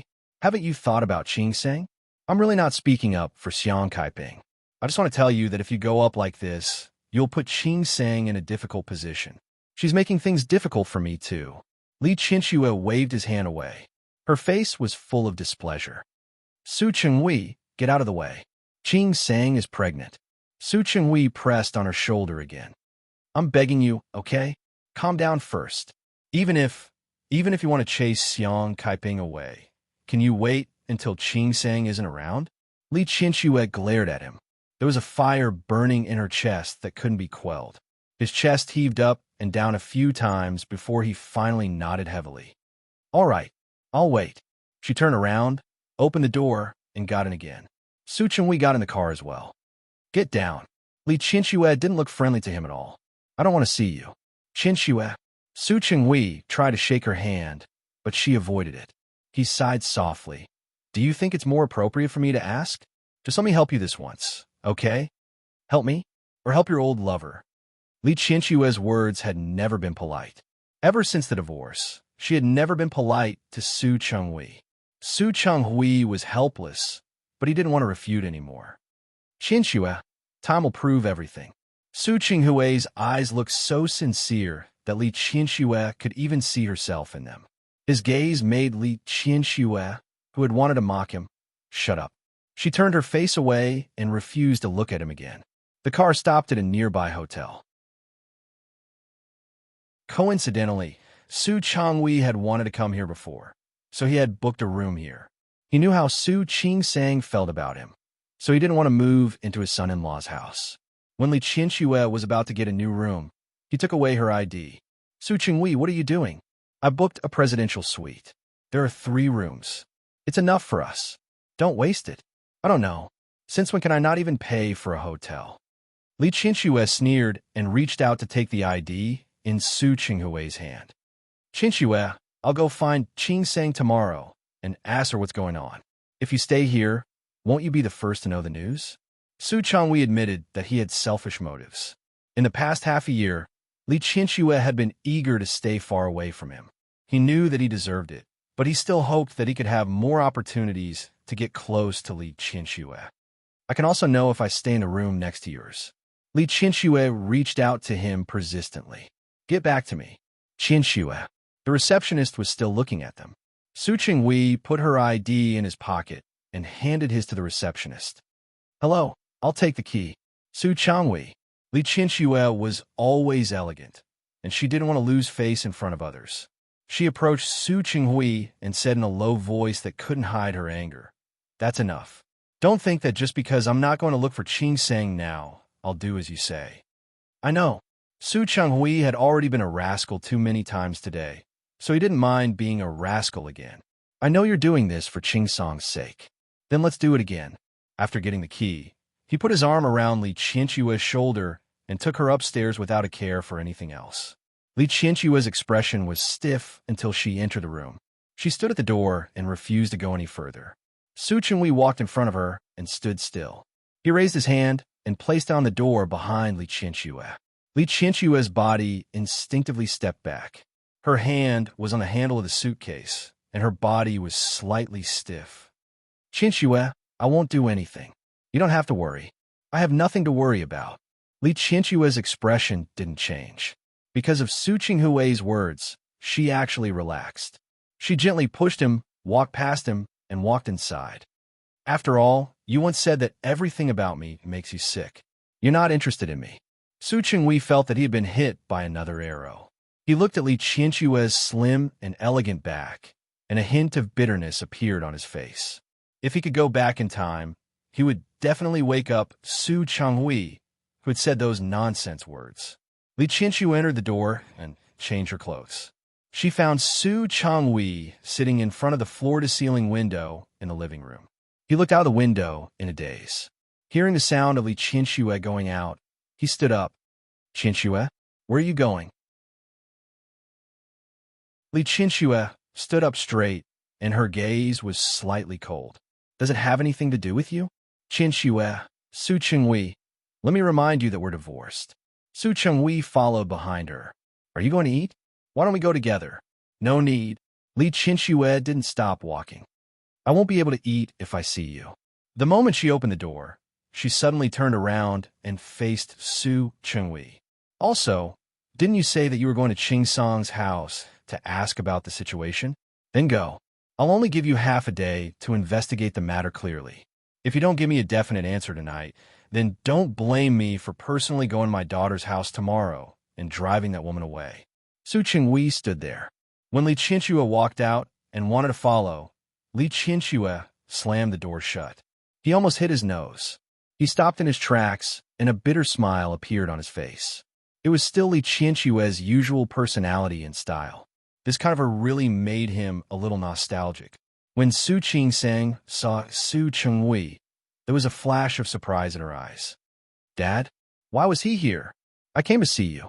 Su Chenghui was a little uncomfortable. He handed a few bags in his hand to Su Qingsang. "These are for your body. I've asked the doctor and the nutritionist. You can eat them." Su Qingsang looked at the bird's nest and the nutrition products in his hand and reached out to take them. "Dad, come in." Su Chenghui entered the door and saw Xiang Kaiping sitting in the living room. He knew that Xiang Kaiping was here, but when he really faced her, he still felt a little awkward. Xiang Kaiping's face was a little cold when she saw him. She stood up and said, "I'll go help in the kitchen." Su Chenghui didn't mind. At Su Qingsang's invitation, he sat down on the sofa. "Is the child okay? How are you?" "I'm fine." Su Qingsang's lower abdomen was already slightly bulging. Sitting like this, it was obvious that she was pregnant.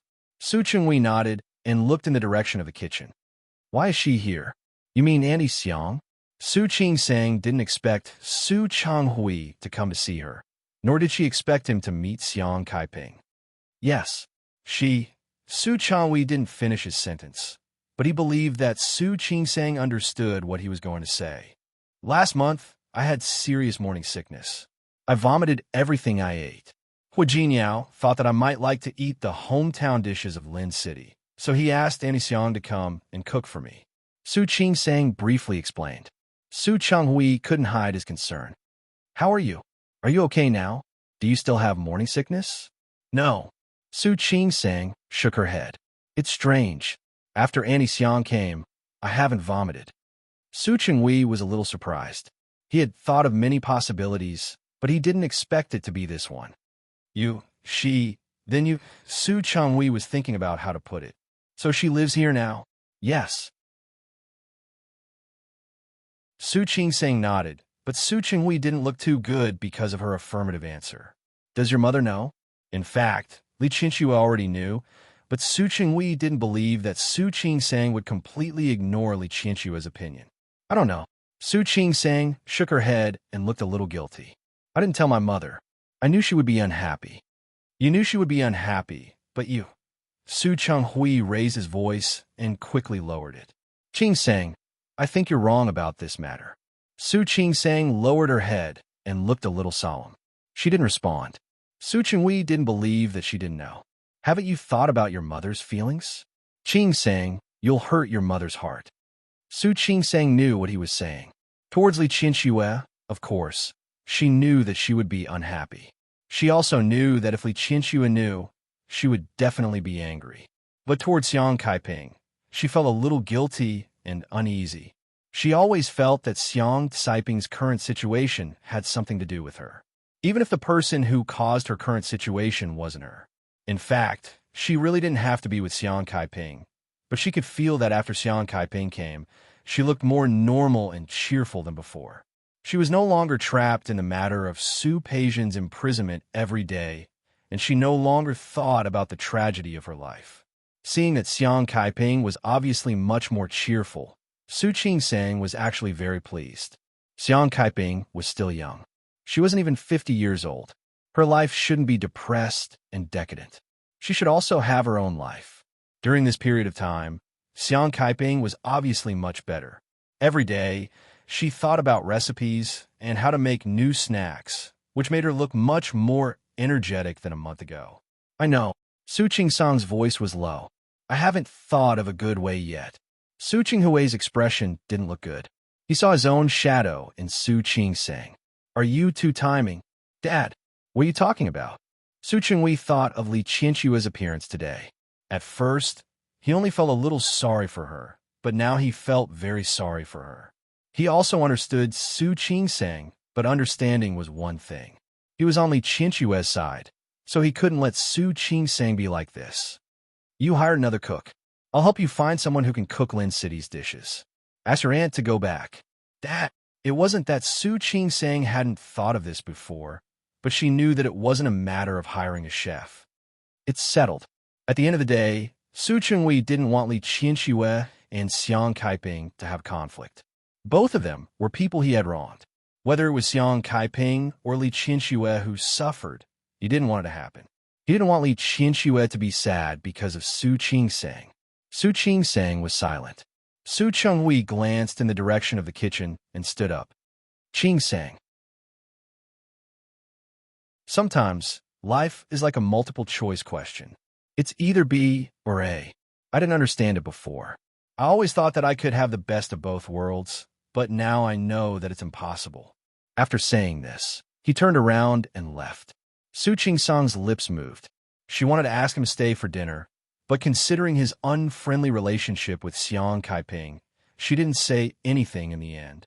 When Su Qinghui returned to the hotel, Li Qianxue had already returned after dinner. Her luggage had already been brought up by the chauffeur. Inside were gifts she bought for Su Qingsang. She thought she could give them to Su Qingsang today. She didn't expect things to turn out like this. After casually putting the things in the room, Li Qianxue asked downstairs to send a bottle of wine up. She drank 2 glasses, but still couldn't suppress the irritation. When Su Qinghui entered the door, he saw Li Qianxue sitting on the sofa on the balcony drinking. Qianxue? Su Qinghui walked up to her and gently took the glass from her hand. Bring it here. Night fell. Su Qinghui hadn't eaten yet. Looking at Li Qianxue now, he wasn't hungry at all. Putting the glass aside, Li Qianxue raised her head and glared at him. Her voice was very cold. You took so long to come back. Is it a misunderstanding? Su Qinghui was still silent. He knew that it wasn't a misunderstanding. Li Qianxue sneered and stood up. She looked at Su Qinghui with a cold gaze. She walked past him and was about to go in the direction of the room, but Su Qinghui blocked in front of her at the right time. Qianxue, it's not what you think. Then what is it? Tell me, I'm listening. Su Qinghui didn't know what to say. He rubbed the space between his eyebrows and looked at Li Qianxue with worry and heartache. I asked Qingsang, and she said. Su Qinghui hesitantly repeated Su Qingsang's words. His voice was a little lacking in confidence. She's in a special situation now. She didn't really betray you or anything. Just pretend that she just hired a nanny or a chef who knows how to cook Lin City's dishes. Under Li Qianxue's glare, he couldn't continue the rest of his words. Hired a nanny? Li Qianxue sneered. A chef? Hua Jinyao's family is so poor that they can't afford a chef? Or is my daughter so poor that she can't afford a nanny? Does Xiang Kaiping have to rush to take care of her? Su Qinghui was speechless. Li Qianxue took a step forward and stood in front of Su Qinghui. Qianxue. Li Qianxue didn't accept this excuse. She sat back down and picked up the wine in front of her. Su Qinghui sat down as well, blocking her from drinking. Qianxue, stop drinking.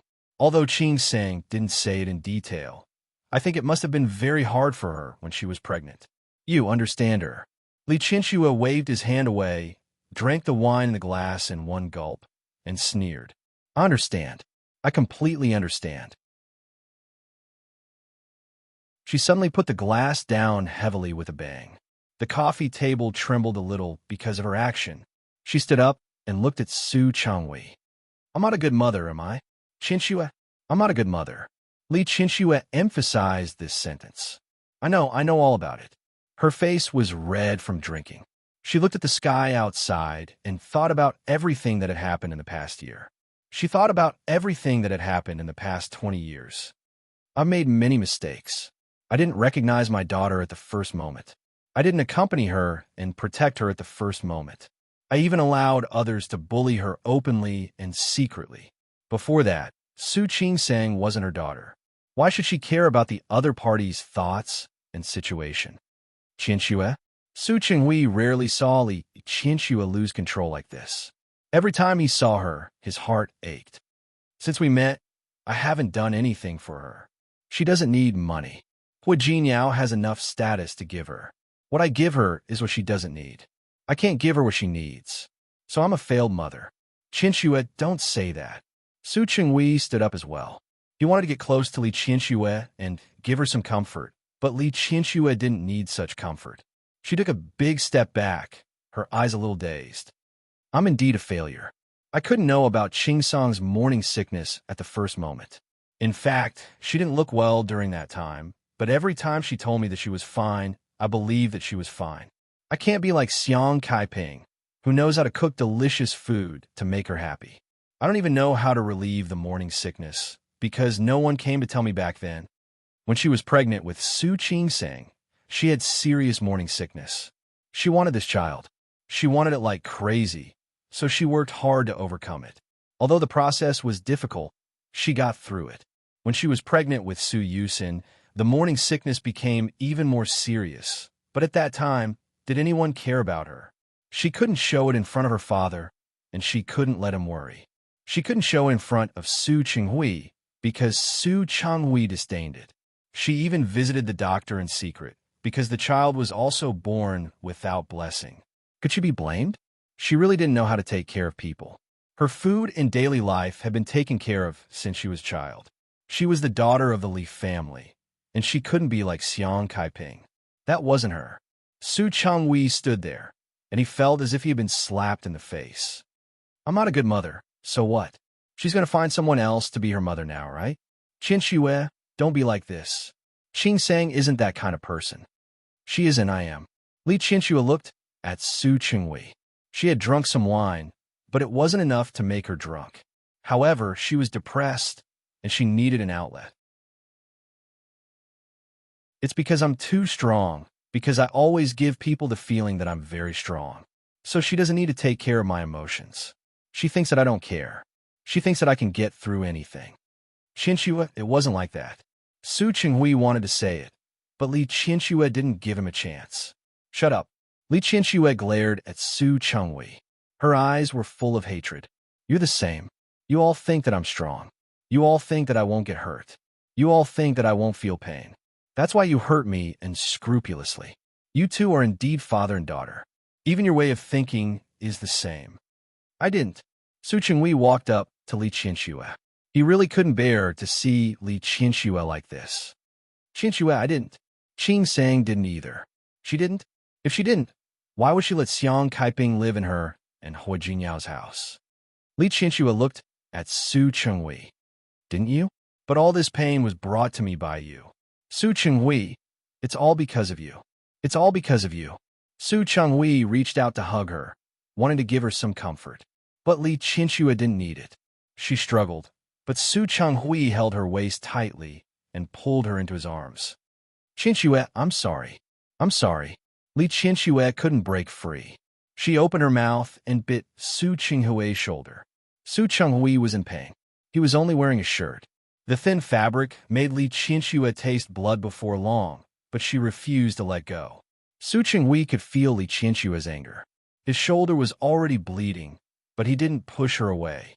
Li Qianxue bit her gums until they were numb and painful. Finally, she let go.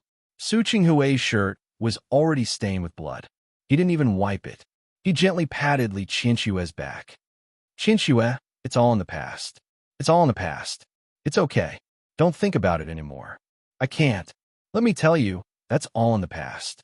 Li Qianxue pushed him away. Her eyes were cold. Su Chenghui, don't say the word sorry in front of me again. You don't need to say anything. Everything is in the past. To me, it's never in the past. She stood up straight and took a step back. Su Chenghui, do you know? Every time I think about these things, I swear to myself that in this life, I will never, never forgive you. After saying this, Li Qinxue went back to her room to rest. Su Changhui was left standing there, his face ashen. When Xiang Kaiping opened the door, she thought that Su Qingsang had forgotten to bring the key. When she opened the door, she saw Li Qinxue standing outside. She was stunned. Her palm on the door handle suddenly tightened. Her lips moved, but before she could react, Li Qinxue had already walked past her and entered the door. Li Qinxue entered the door and looked around. Hu Jingyao's house was very big. The two houses added up to a few hundred square meters. Now, this house had a different aura. There was a cup of tea on a coffee table and a few molds on the dining table. Xiang Kaiping bought the materials yesterday and started making mooncakes today.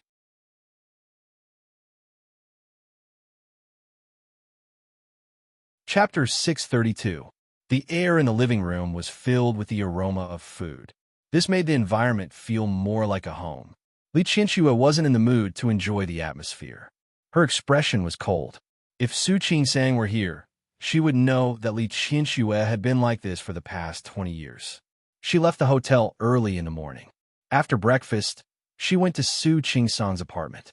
She sat in the car and watched Su Qingsang get sent to work by the driver. She watched Hu Jingyao leave too. After they left, she sat in the car for nearly 10 minutes before she got up.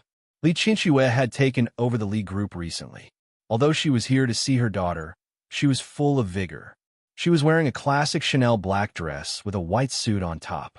The perfect combination of black and white made her slender figure look longer. Her long hair was tied up behind her head, and there was a delicate diamond necklace around her neck. Compared to Xiang Kaiping, who only wore an apron and had some flour on her hands, she was from two different worlds. Because of Su Peijian, the two of them had fought each other once. However, because of what Su Peijian had done, Li Qinxue didn't say much to Xiang Kaiping. This time it was different. She stared at Xiang Kaiping. Looking at her, she thought of the grievances she had suffered for more than 20 years. Su Changhui and Su Qingsang. She could forget about Su Changhui. She had divorced him and accepted it. But Su Qingsang couldn't. The atmosphere in the living room was still silent. She didn't move, and neither did Xiang Kaiping. Li Qinxue looked around the room and finally walked to the dining table. There was a lot of flour on the table, as well as stuffing and molds. Mooncakes. Li Qinxue turned to look at Xiang Kaiping, her eyes cold. Xiang Kaiping wiped her hands on the apron and didn't answer her. Good craftsmanship. Li Qinxue picked up a mold. It was a very small mold with cute animal shapes on it. Xiang Kaiping took a few steps forward and stood opposite Li Qinxue. You don't have good eyesight. Li Qinxue put down the mold and put her hands on the table. She leaned forward and stared at Xiang Kaiping's face. Xiang Kaiping, I want to ask you, where did you get the courage to stay here? Xiang Kaiping frowned slightly. She didn't like Li Qinxue before because of Su Changhui, but now because of Su Qingsang. Su Qingsang was such a good daughter, but Li Qinxue had given birth to her.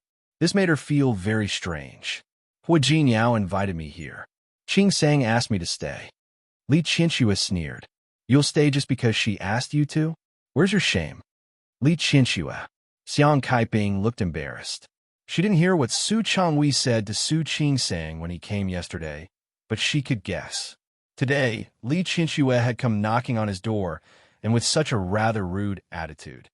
Whether I stay or not doesn't seem to have anything to do with you, right? How could it have nothing to do with me? Li Qinxue raised her eyebrows. Her bright and beautiful face was full of arrogance. It's my daughter's home. It's the home of my daughter and son-in-law. Xiang Kaiping, what identity will you use to stay? Xiang Kaiping was a little unsure, but it was a fact that she liked Su Qingsang. It was true that she had given birth to Su Peijian, but it was also true that she had spent a few months with Su Qingsang. She lived alone in such a big villa. It was inevitable that she would be lonely. Su Peijian went to prison. Sometimes, she would sit for a whole day without saying a word. No matter how good Aunt Zhao was, she was only there to help out. Most of the time, she stayed in that house and thought about her life for so many years. It didn't matter to her to be alone in the past, because she had never enjoyed the warmth of family by her side. But later, she didn't want to be alone anymore. Su Qingsang wasn't her biological daughter, but she liked it here. Su Qingsang respected her enough and was close enough. Except for the way they addressed each other, they were almost like mother and daughter. Therefore, even though she knew that this situation was just a superficial piece brought about by Su Qingsang's pregnancy, she still couldn't help but cling to this feeling of home and was reluctant to leave. Now, Li Qinshua's appearance had uncovered the layer of peace that she thought was on the surface, making her understand that this place didn't belong to her. She was silent, and there was a little embarrassment on her face. Xiang Kaiping hadn't taken care of herself all these years. Her hair had already turned gray, and the wrinkles at the corners of her eyes couldn't be hidden. She looked at least 10 years older than Li Qinshu. At this moment, showing such an expression made Li Qinshu feel like she was bullying her. This made her feel even more uncomfortable. The weak had always been pitted. Was Xiang Kaiping trying to say that she was bullying her? Say it. What identity are you using to stay here? Li Qinshu's voice became more and more impolite. Are you a nanny or a chef? Li Qinshu. Xiang Kaiping seemed to have finally found her voice. There was a hint of anger in her stiff voice. Don't go too far. Am I going too far? You stayed in my daughter's house and didn't leave. You wanted to steal my daughter. Who's going too far? I didn't. Xiang Kaiping couldn't defend herself. It was Qingsang. Hu Jinyao asked me to come. You came just because he asked you to? To put it bluntly, you still want to steal my daughter. I didn't. Qingsang is your daughter. I know very well. Of course you know. It's because you know that it makes it seem that you did it on purpose. She walked around the table and stood in front of Xiang Kaiping. She was a little taller than Xiang Kaiping. She looked down at Xiang Kaiping's face. Because what you did was just to take revenge. Li Qinshu. Li Qinshu sneered and looked at Xiang Kaiping's expression. You want to take revenge on me. You want to take revenge on me for stealing Su Chenghui. You also want to take revenge on Hu Jinyao for sending Su Peijian to prison. That's why you're here now? I didn't. Xiang Kaiping had never thought about taking revenge. No, maybe she had at the beginning. When she first returned to Lin City, she really hated Su Chenghui and Li Qinshu. Even now, she still hated them. However, she knew too well that she couldn't do anything. You didn't? Li Qinshu pointed at the ingredients on the table and said, Isn't this called revenge? You treat Qingsang well. You take care of her and make her grateful to you. Then, she can't leave you. When that time comes, my daughter won't be close to me, but to you. This is your revenge on me, isn't it? I didn't. Xiang Kaiping had been running her own business for more than 20 years and had some success in her career. However, she couldn't compare to Li Qinshu, who had been the heir of the family since she was a child. For a moment, her momentum was taken away by Li Qinshu. Her hesitation and pause were the best explanation. Li Qinshu took another step forward and said in a colder voice, You've already done this. Xiang Kaiping, you've lived here for a long time, haven't you? For such a long time, Qingsang didn't tell me about your existence. She didn't even mention you in front of me. She knew that what she did would make me unhappy, but she still let you stay. Why? Because her heart has unknowingly been biased toward you. But what about you? All you're thinking about is revenge. Li Qinshu, you're talking nonsense. I didn't.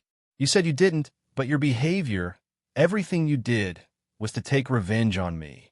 Xiang Kaiping staggered and took a few steps back. Are you feeling guilty? Because I'm right? Li Qinshu sneered and didn't hide the disdain on her face. Many years ago, you couldn't compete with me and hated me for stealing your man. So many years later, you found an excuse to get close to my daughter. You want to steal my daughter. Xiang Kaiping, you're really something. If someone stole her, it means that she wasn't mine. Xiang Kaiping finally calmed down a little. She looked at Li Qinshu and tried to suppress her anger. You said that yourself back then, and I'm telling you the same thing now. If you think that I stole Qingsang, it only proves that she isn't yours. You admit it? Li Qinshu smiled and said, Xiang Kaiping, do you think I'm Su Chenghui? Do you think I'll believe that you're innocent and harmless? She suddenly brought her face close to Xiang Caiping's. Her penetrating gaze made Xiang Caiping feel as if she had nowhere to hide. You may indeed be pure and kind, and I also believe that you do have feelings for Qing Sang, but she stretched out a finger and gently pointed at Xiang Caiping's heart. It's also true that you want to take revenge on me. Her voice was very soft, and she was very close to Xiang Caiping. At such a close distance, Xiang Caiping could see her expression clearly. Xiang Caiping blinked and gently pushed the finger away. So what if it is? Taking a step back, Xiang Caiping's voice had regained its calmness. Can I take revenge on you? You know what you've done? You stole Su Chenghui from me. It's been more than 20 years, and you raised my daughter to be like that. If it weren't for you, if it weren't for Su Chenghui, how could Peijin become like that?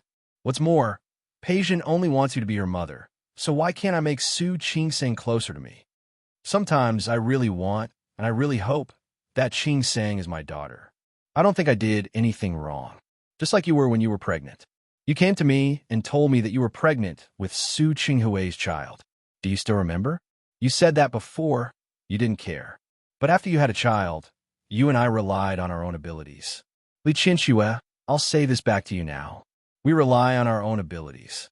If you can make Su Qingsang kick me out and out of this family, then I admit defeat. If you can't, I'm really curious.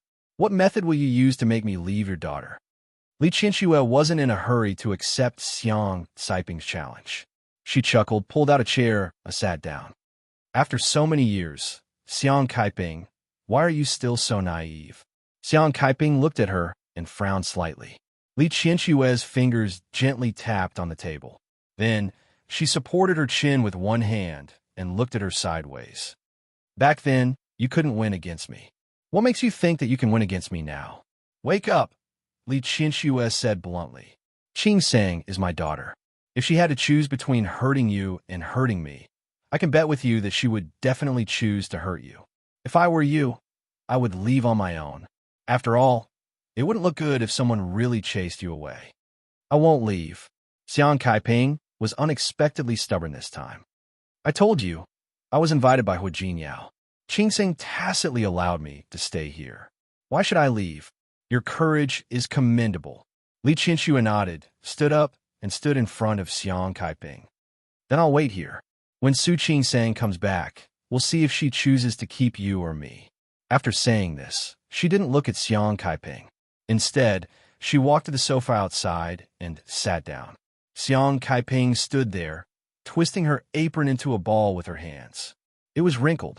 She forced herself to calm down, stood back in front of the dining table, and continued to make mooncakes.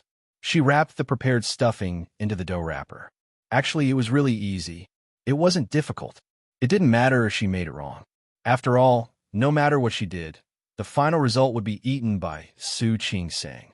She really wasn't picky in this aspect, unlike Su Peijin, who didn't eat this or that. Her eyes were a little hot, but Xiang Caiping just lowered her face and didn't even raise her head. In less than 2 minutes, 2 drops of hot tears appeared on the back of her hand. The temperature made her hand feel as if it was being burned. At this moment, she was even glad that Annie had gone home first. Otherwise, she definitely wouldn't want others to see her like this. Another drop of tears fell, and she didn't even raise her hand to wipe it away. Li Qianxue was mostly right. She really liked Su Qingsang, but she also really wanted to compete with Li Qianxue. It had been more than 20 years. She wouldn't forget how Su Chenghui abandoned her and married another woman. But she wouldn't forget it either. At that time, Li Qianxue, who was pregnant, ran to her and asked her to quit. She said that she was pregnant with Su Chenghui's child. She said that if Su Chenghui really didn't like her, why would he touch her? Xiang Caiping's appearance was average. When she was young, she was just a delicate and pretty girl. Her family background was also average. Her mother was a nurse, and she also learned to be a nurse. However, before she could become like Nightingale, she was first taught a lesson by Li Qianxue. At that time, she touched her lower abdomen and wanted to counterattack Li Qianxue by saying that she was also pregnant. But she couldn't say it. Yes, she was also a proud person. Why would she fight with a woman for a man? Moreover, in addition to pride, she also had a faint sense of inferiority. Whether it was her birth or family background, whether it was her appearance or anything else, she admitted that she couldn't compare to Li Qianxue. Such emotions accumulated to the highest point after Li Qianxue came to her, and then she easily gave up on Su Chenghui. From this point of view, perhaps she didn't love Su Chenghui as much as she thought. After all, her pride was still above love. But then, when she was about to have a child, she really began to hate Su Chenghui. Why did she have to suffer like this? Why did she have to suffer like this? She was the one who grew up with Su Chenghui and even had an engagement with him. But Li Qianxue snatched him away. Her child had no status, and her man wouldn't be responsible for her. After comparing the two, Xiang Kaiping made an impulsive decision that she would regret for the rest of her life. She threw the child to Su Chenghui. At that time, she might have wanted revenge. After all, for a proud person like Li Qianxue, seeing her husband's illegitimate daughter swaying in front of her every day was enough to satisfy her hatred. However, Xiang Kaiping didn't expect that Su Chenghui would do something like changing the child. This directly led to the chaos in the next year. Li Qianxue was right. At first, she only wanted to recognize her daughter and enjoy a good time with her. But later, when she found out about the matter of changing the child, her emotions changed. Su Chenghui and Li Qianxue were both targets of her hatred. Without Li Qianxue, there wouldn't be Su Chenghui's betrayal. Without Su Chenghui, there wouldn't be two children's messed up lives. She really wanted to take care of Su Qingseng and accompany her to give birth to the child. But deep down, she really wanted to see Li Qianxue make a fool of herself. Aren't you powerful? Aren't you capable? Aren't you omnipotent? Aren't you going to steal my man? But now, your daughter is closer to me, but she's estranged from you. If there's a problem, your son-in-law even asked me for help, but he didn't want to tell you. With such a comparison, the distance between them was obvious. She even thought that soon, when Su Qingseng was about to give birth, Li Qianxue would definitely come to Rong City. At that time, she could let her take a good look. She, Xiang Kaiping, could do things that she, Li Qianxue, couldn't do. However, she didn't expect Li Qianxue to come so soon. She couldn't even wait for Su Qingsong's belly to get bigger and for her child to be born. Just like that, Xiang Kaiping was unwilling. She promised Su Qingseng to make mooncakes for her to eat. She couldn't go back on her word. But what if she didn't leave? Li Qianxue was Su Qingsong's biological mother. Was there a need to ask who she would choose? At that time in Lin City, as soon as she recognized Li Qianxue, she ran to her and made things clear. The current situation wouldn't be too far off.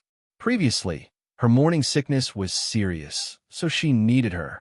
But now that her morning sickness had subsided, she didn't need her anymore.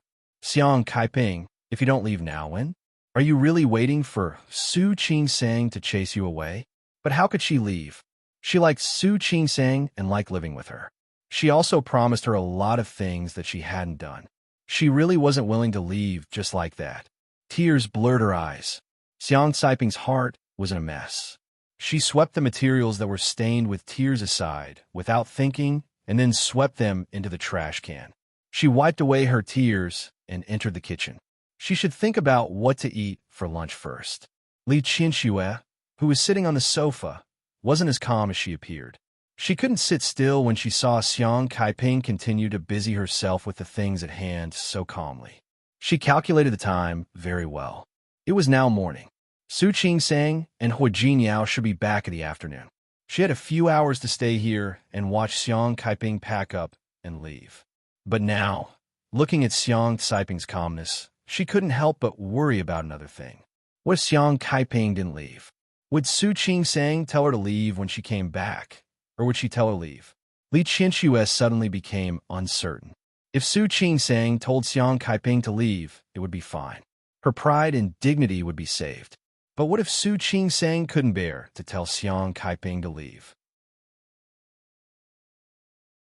What if she asked her to stay? At that time, the person who would be embarrassed would be her. Li Qianxue sat there motionlessly. She looked like an old monk in meditation, but her heart was far from calm, especially when she saw Xiang Kaiping actually walking in the direction of the kitchen. Her expression became even more unpleasant. What did this mean? Was she really going to pick a fight with her and not willing to leave? Li Qinxue stood up suddenly. She almost had the urge to go up and pull Xiang Kaiping away. But in the end, her reason and pride made her sit back down. She forced herself to take out her phone to deal with some work. She had to leave the company for a few days when she came to Lin City. She made a few calls and glanced in the direction of the kitchen from time to time, but she didn't see Xiang Kaiping come out. Her body moved, and she almost stood up again, but she forced herself not to lower her head first. Whoever lowered her head first would be the first to admit defeat. Li Qinxue had always been a person who refused to admit defeat. That year, Su Chenghui was drunk, and she was also drunk. The two of them didn't know how they ended up together. In fact, at that time, she really liked Su Chenghui and really cared about him. She even felt that such an accident was not bad. At least she still had a memory. But she didn't expect that she didn't go home that day and that old masterly would come. When her father saw the two of them rolling together, his first reaction was to ask Su Chenghui to take responsibility. In fact, at that time, Li Qinxue was unwilling.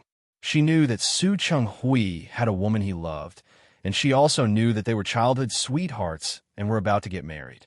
Having a relationship with the person she liked, she treated everything as a memorial, a ceremony. In fact, it was also very good. She persuaded old Master Li to let him stay out of this matter. She told her father that it was all her own choice. Old Master Li had always doted on her and had always granted her every request. Since she said to stay out of it, he wouldn't. She thought that if she relieved Su Chenghui of the pressure, he would thank her. But she didn't expect that at that time, Su Chenghui, who was embarrassed and angry, actually blamed everything on her. Su Chenghui actually thought that everything was planned by her. She deliberately got drunk, she deliberately had sex with him, and she deliberately attracted old Master Li. And she deliberately pretended that it was just an accident, but in the end, it couldn't change anything at all. Li Qinxue was such a proud person. So many charges were placed on her at once, and she was furious. She didn't have time to clarify things with Su Chenghui. She found out that she was pregnant. At that time, she thought, didn't Su Chenghui say that I planned it? Didn't you say that I did it on purpose? I did it on purpose. Li Qinxue, who was proud and couldn't bear the slightest grievance, went to Xiang Kaiping and told her that she was pregnant. She told her that if Su Chenghui really loved her, he would have been married a long time ago. What did she mean by drunk? If it wasn't for Li Qinxue and his heart, how could Su Chenghui be in a mess? She told Xiang Kaiping that Su Chenghui just treated her as a little sister and pitied her. He liked women like her. Even if he wasn't now, he would be in the future. That time, she successfully defeated Xiang Kaiping and made Xiang Kaiping retreat. What about this time? Author's words. P.S. Some people don't quite understand the relationship between Xiang Kaiping and Su Qingsang. Let me explain here. First, Su Qingsang and Hui Jinyao went to Rong City once, around the Mid-Autumn Festival. Not long after that, Xiang Kaiping came to Lin City. She stayed by Su Qingsang's side until the first lunar month. Nearly 4 months. The two of them really got along like mother and daughter, which was the foundation of their relationship. But not long after Li Qinxue met Su Qingsang, Su Qingsang returned to Rong City. Embarrassed. In terms of time spent together, Su Qingsang and Xiang Kaiping had spent more time together. Second, Li Qinxue treated Su Qingsang very well. But for so many years, Li Qinxue had always given Su Qingsang the feeling of being superior.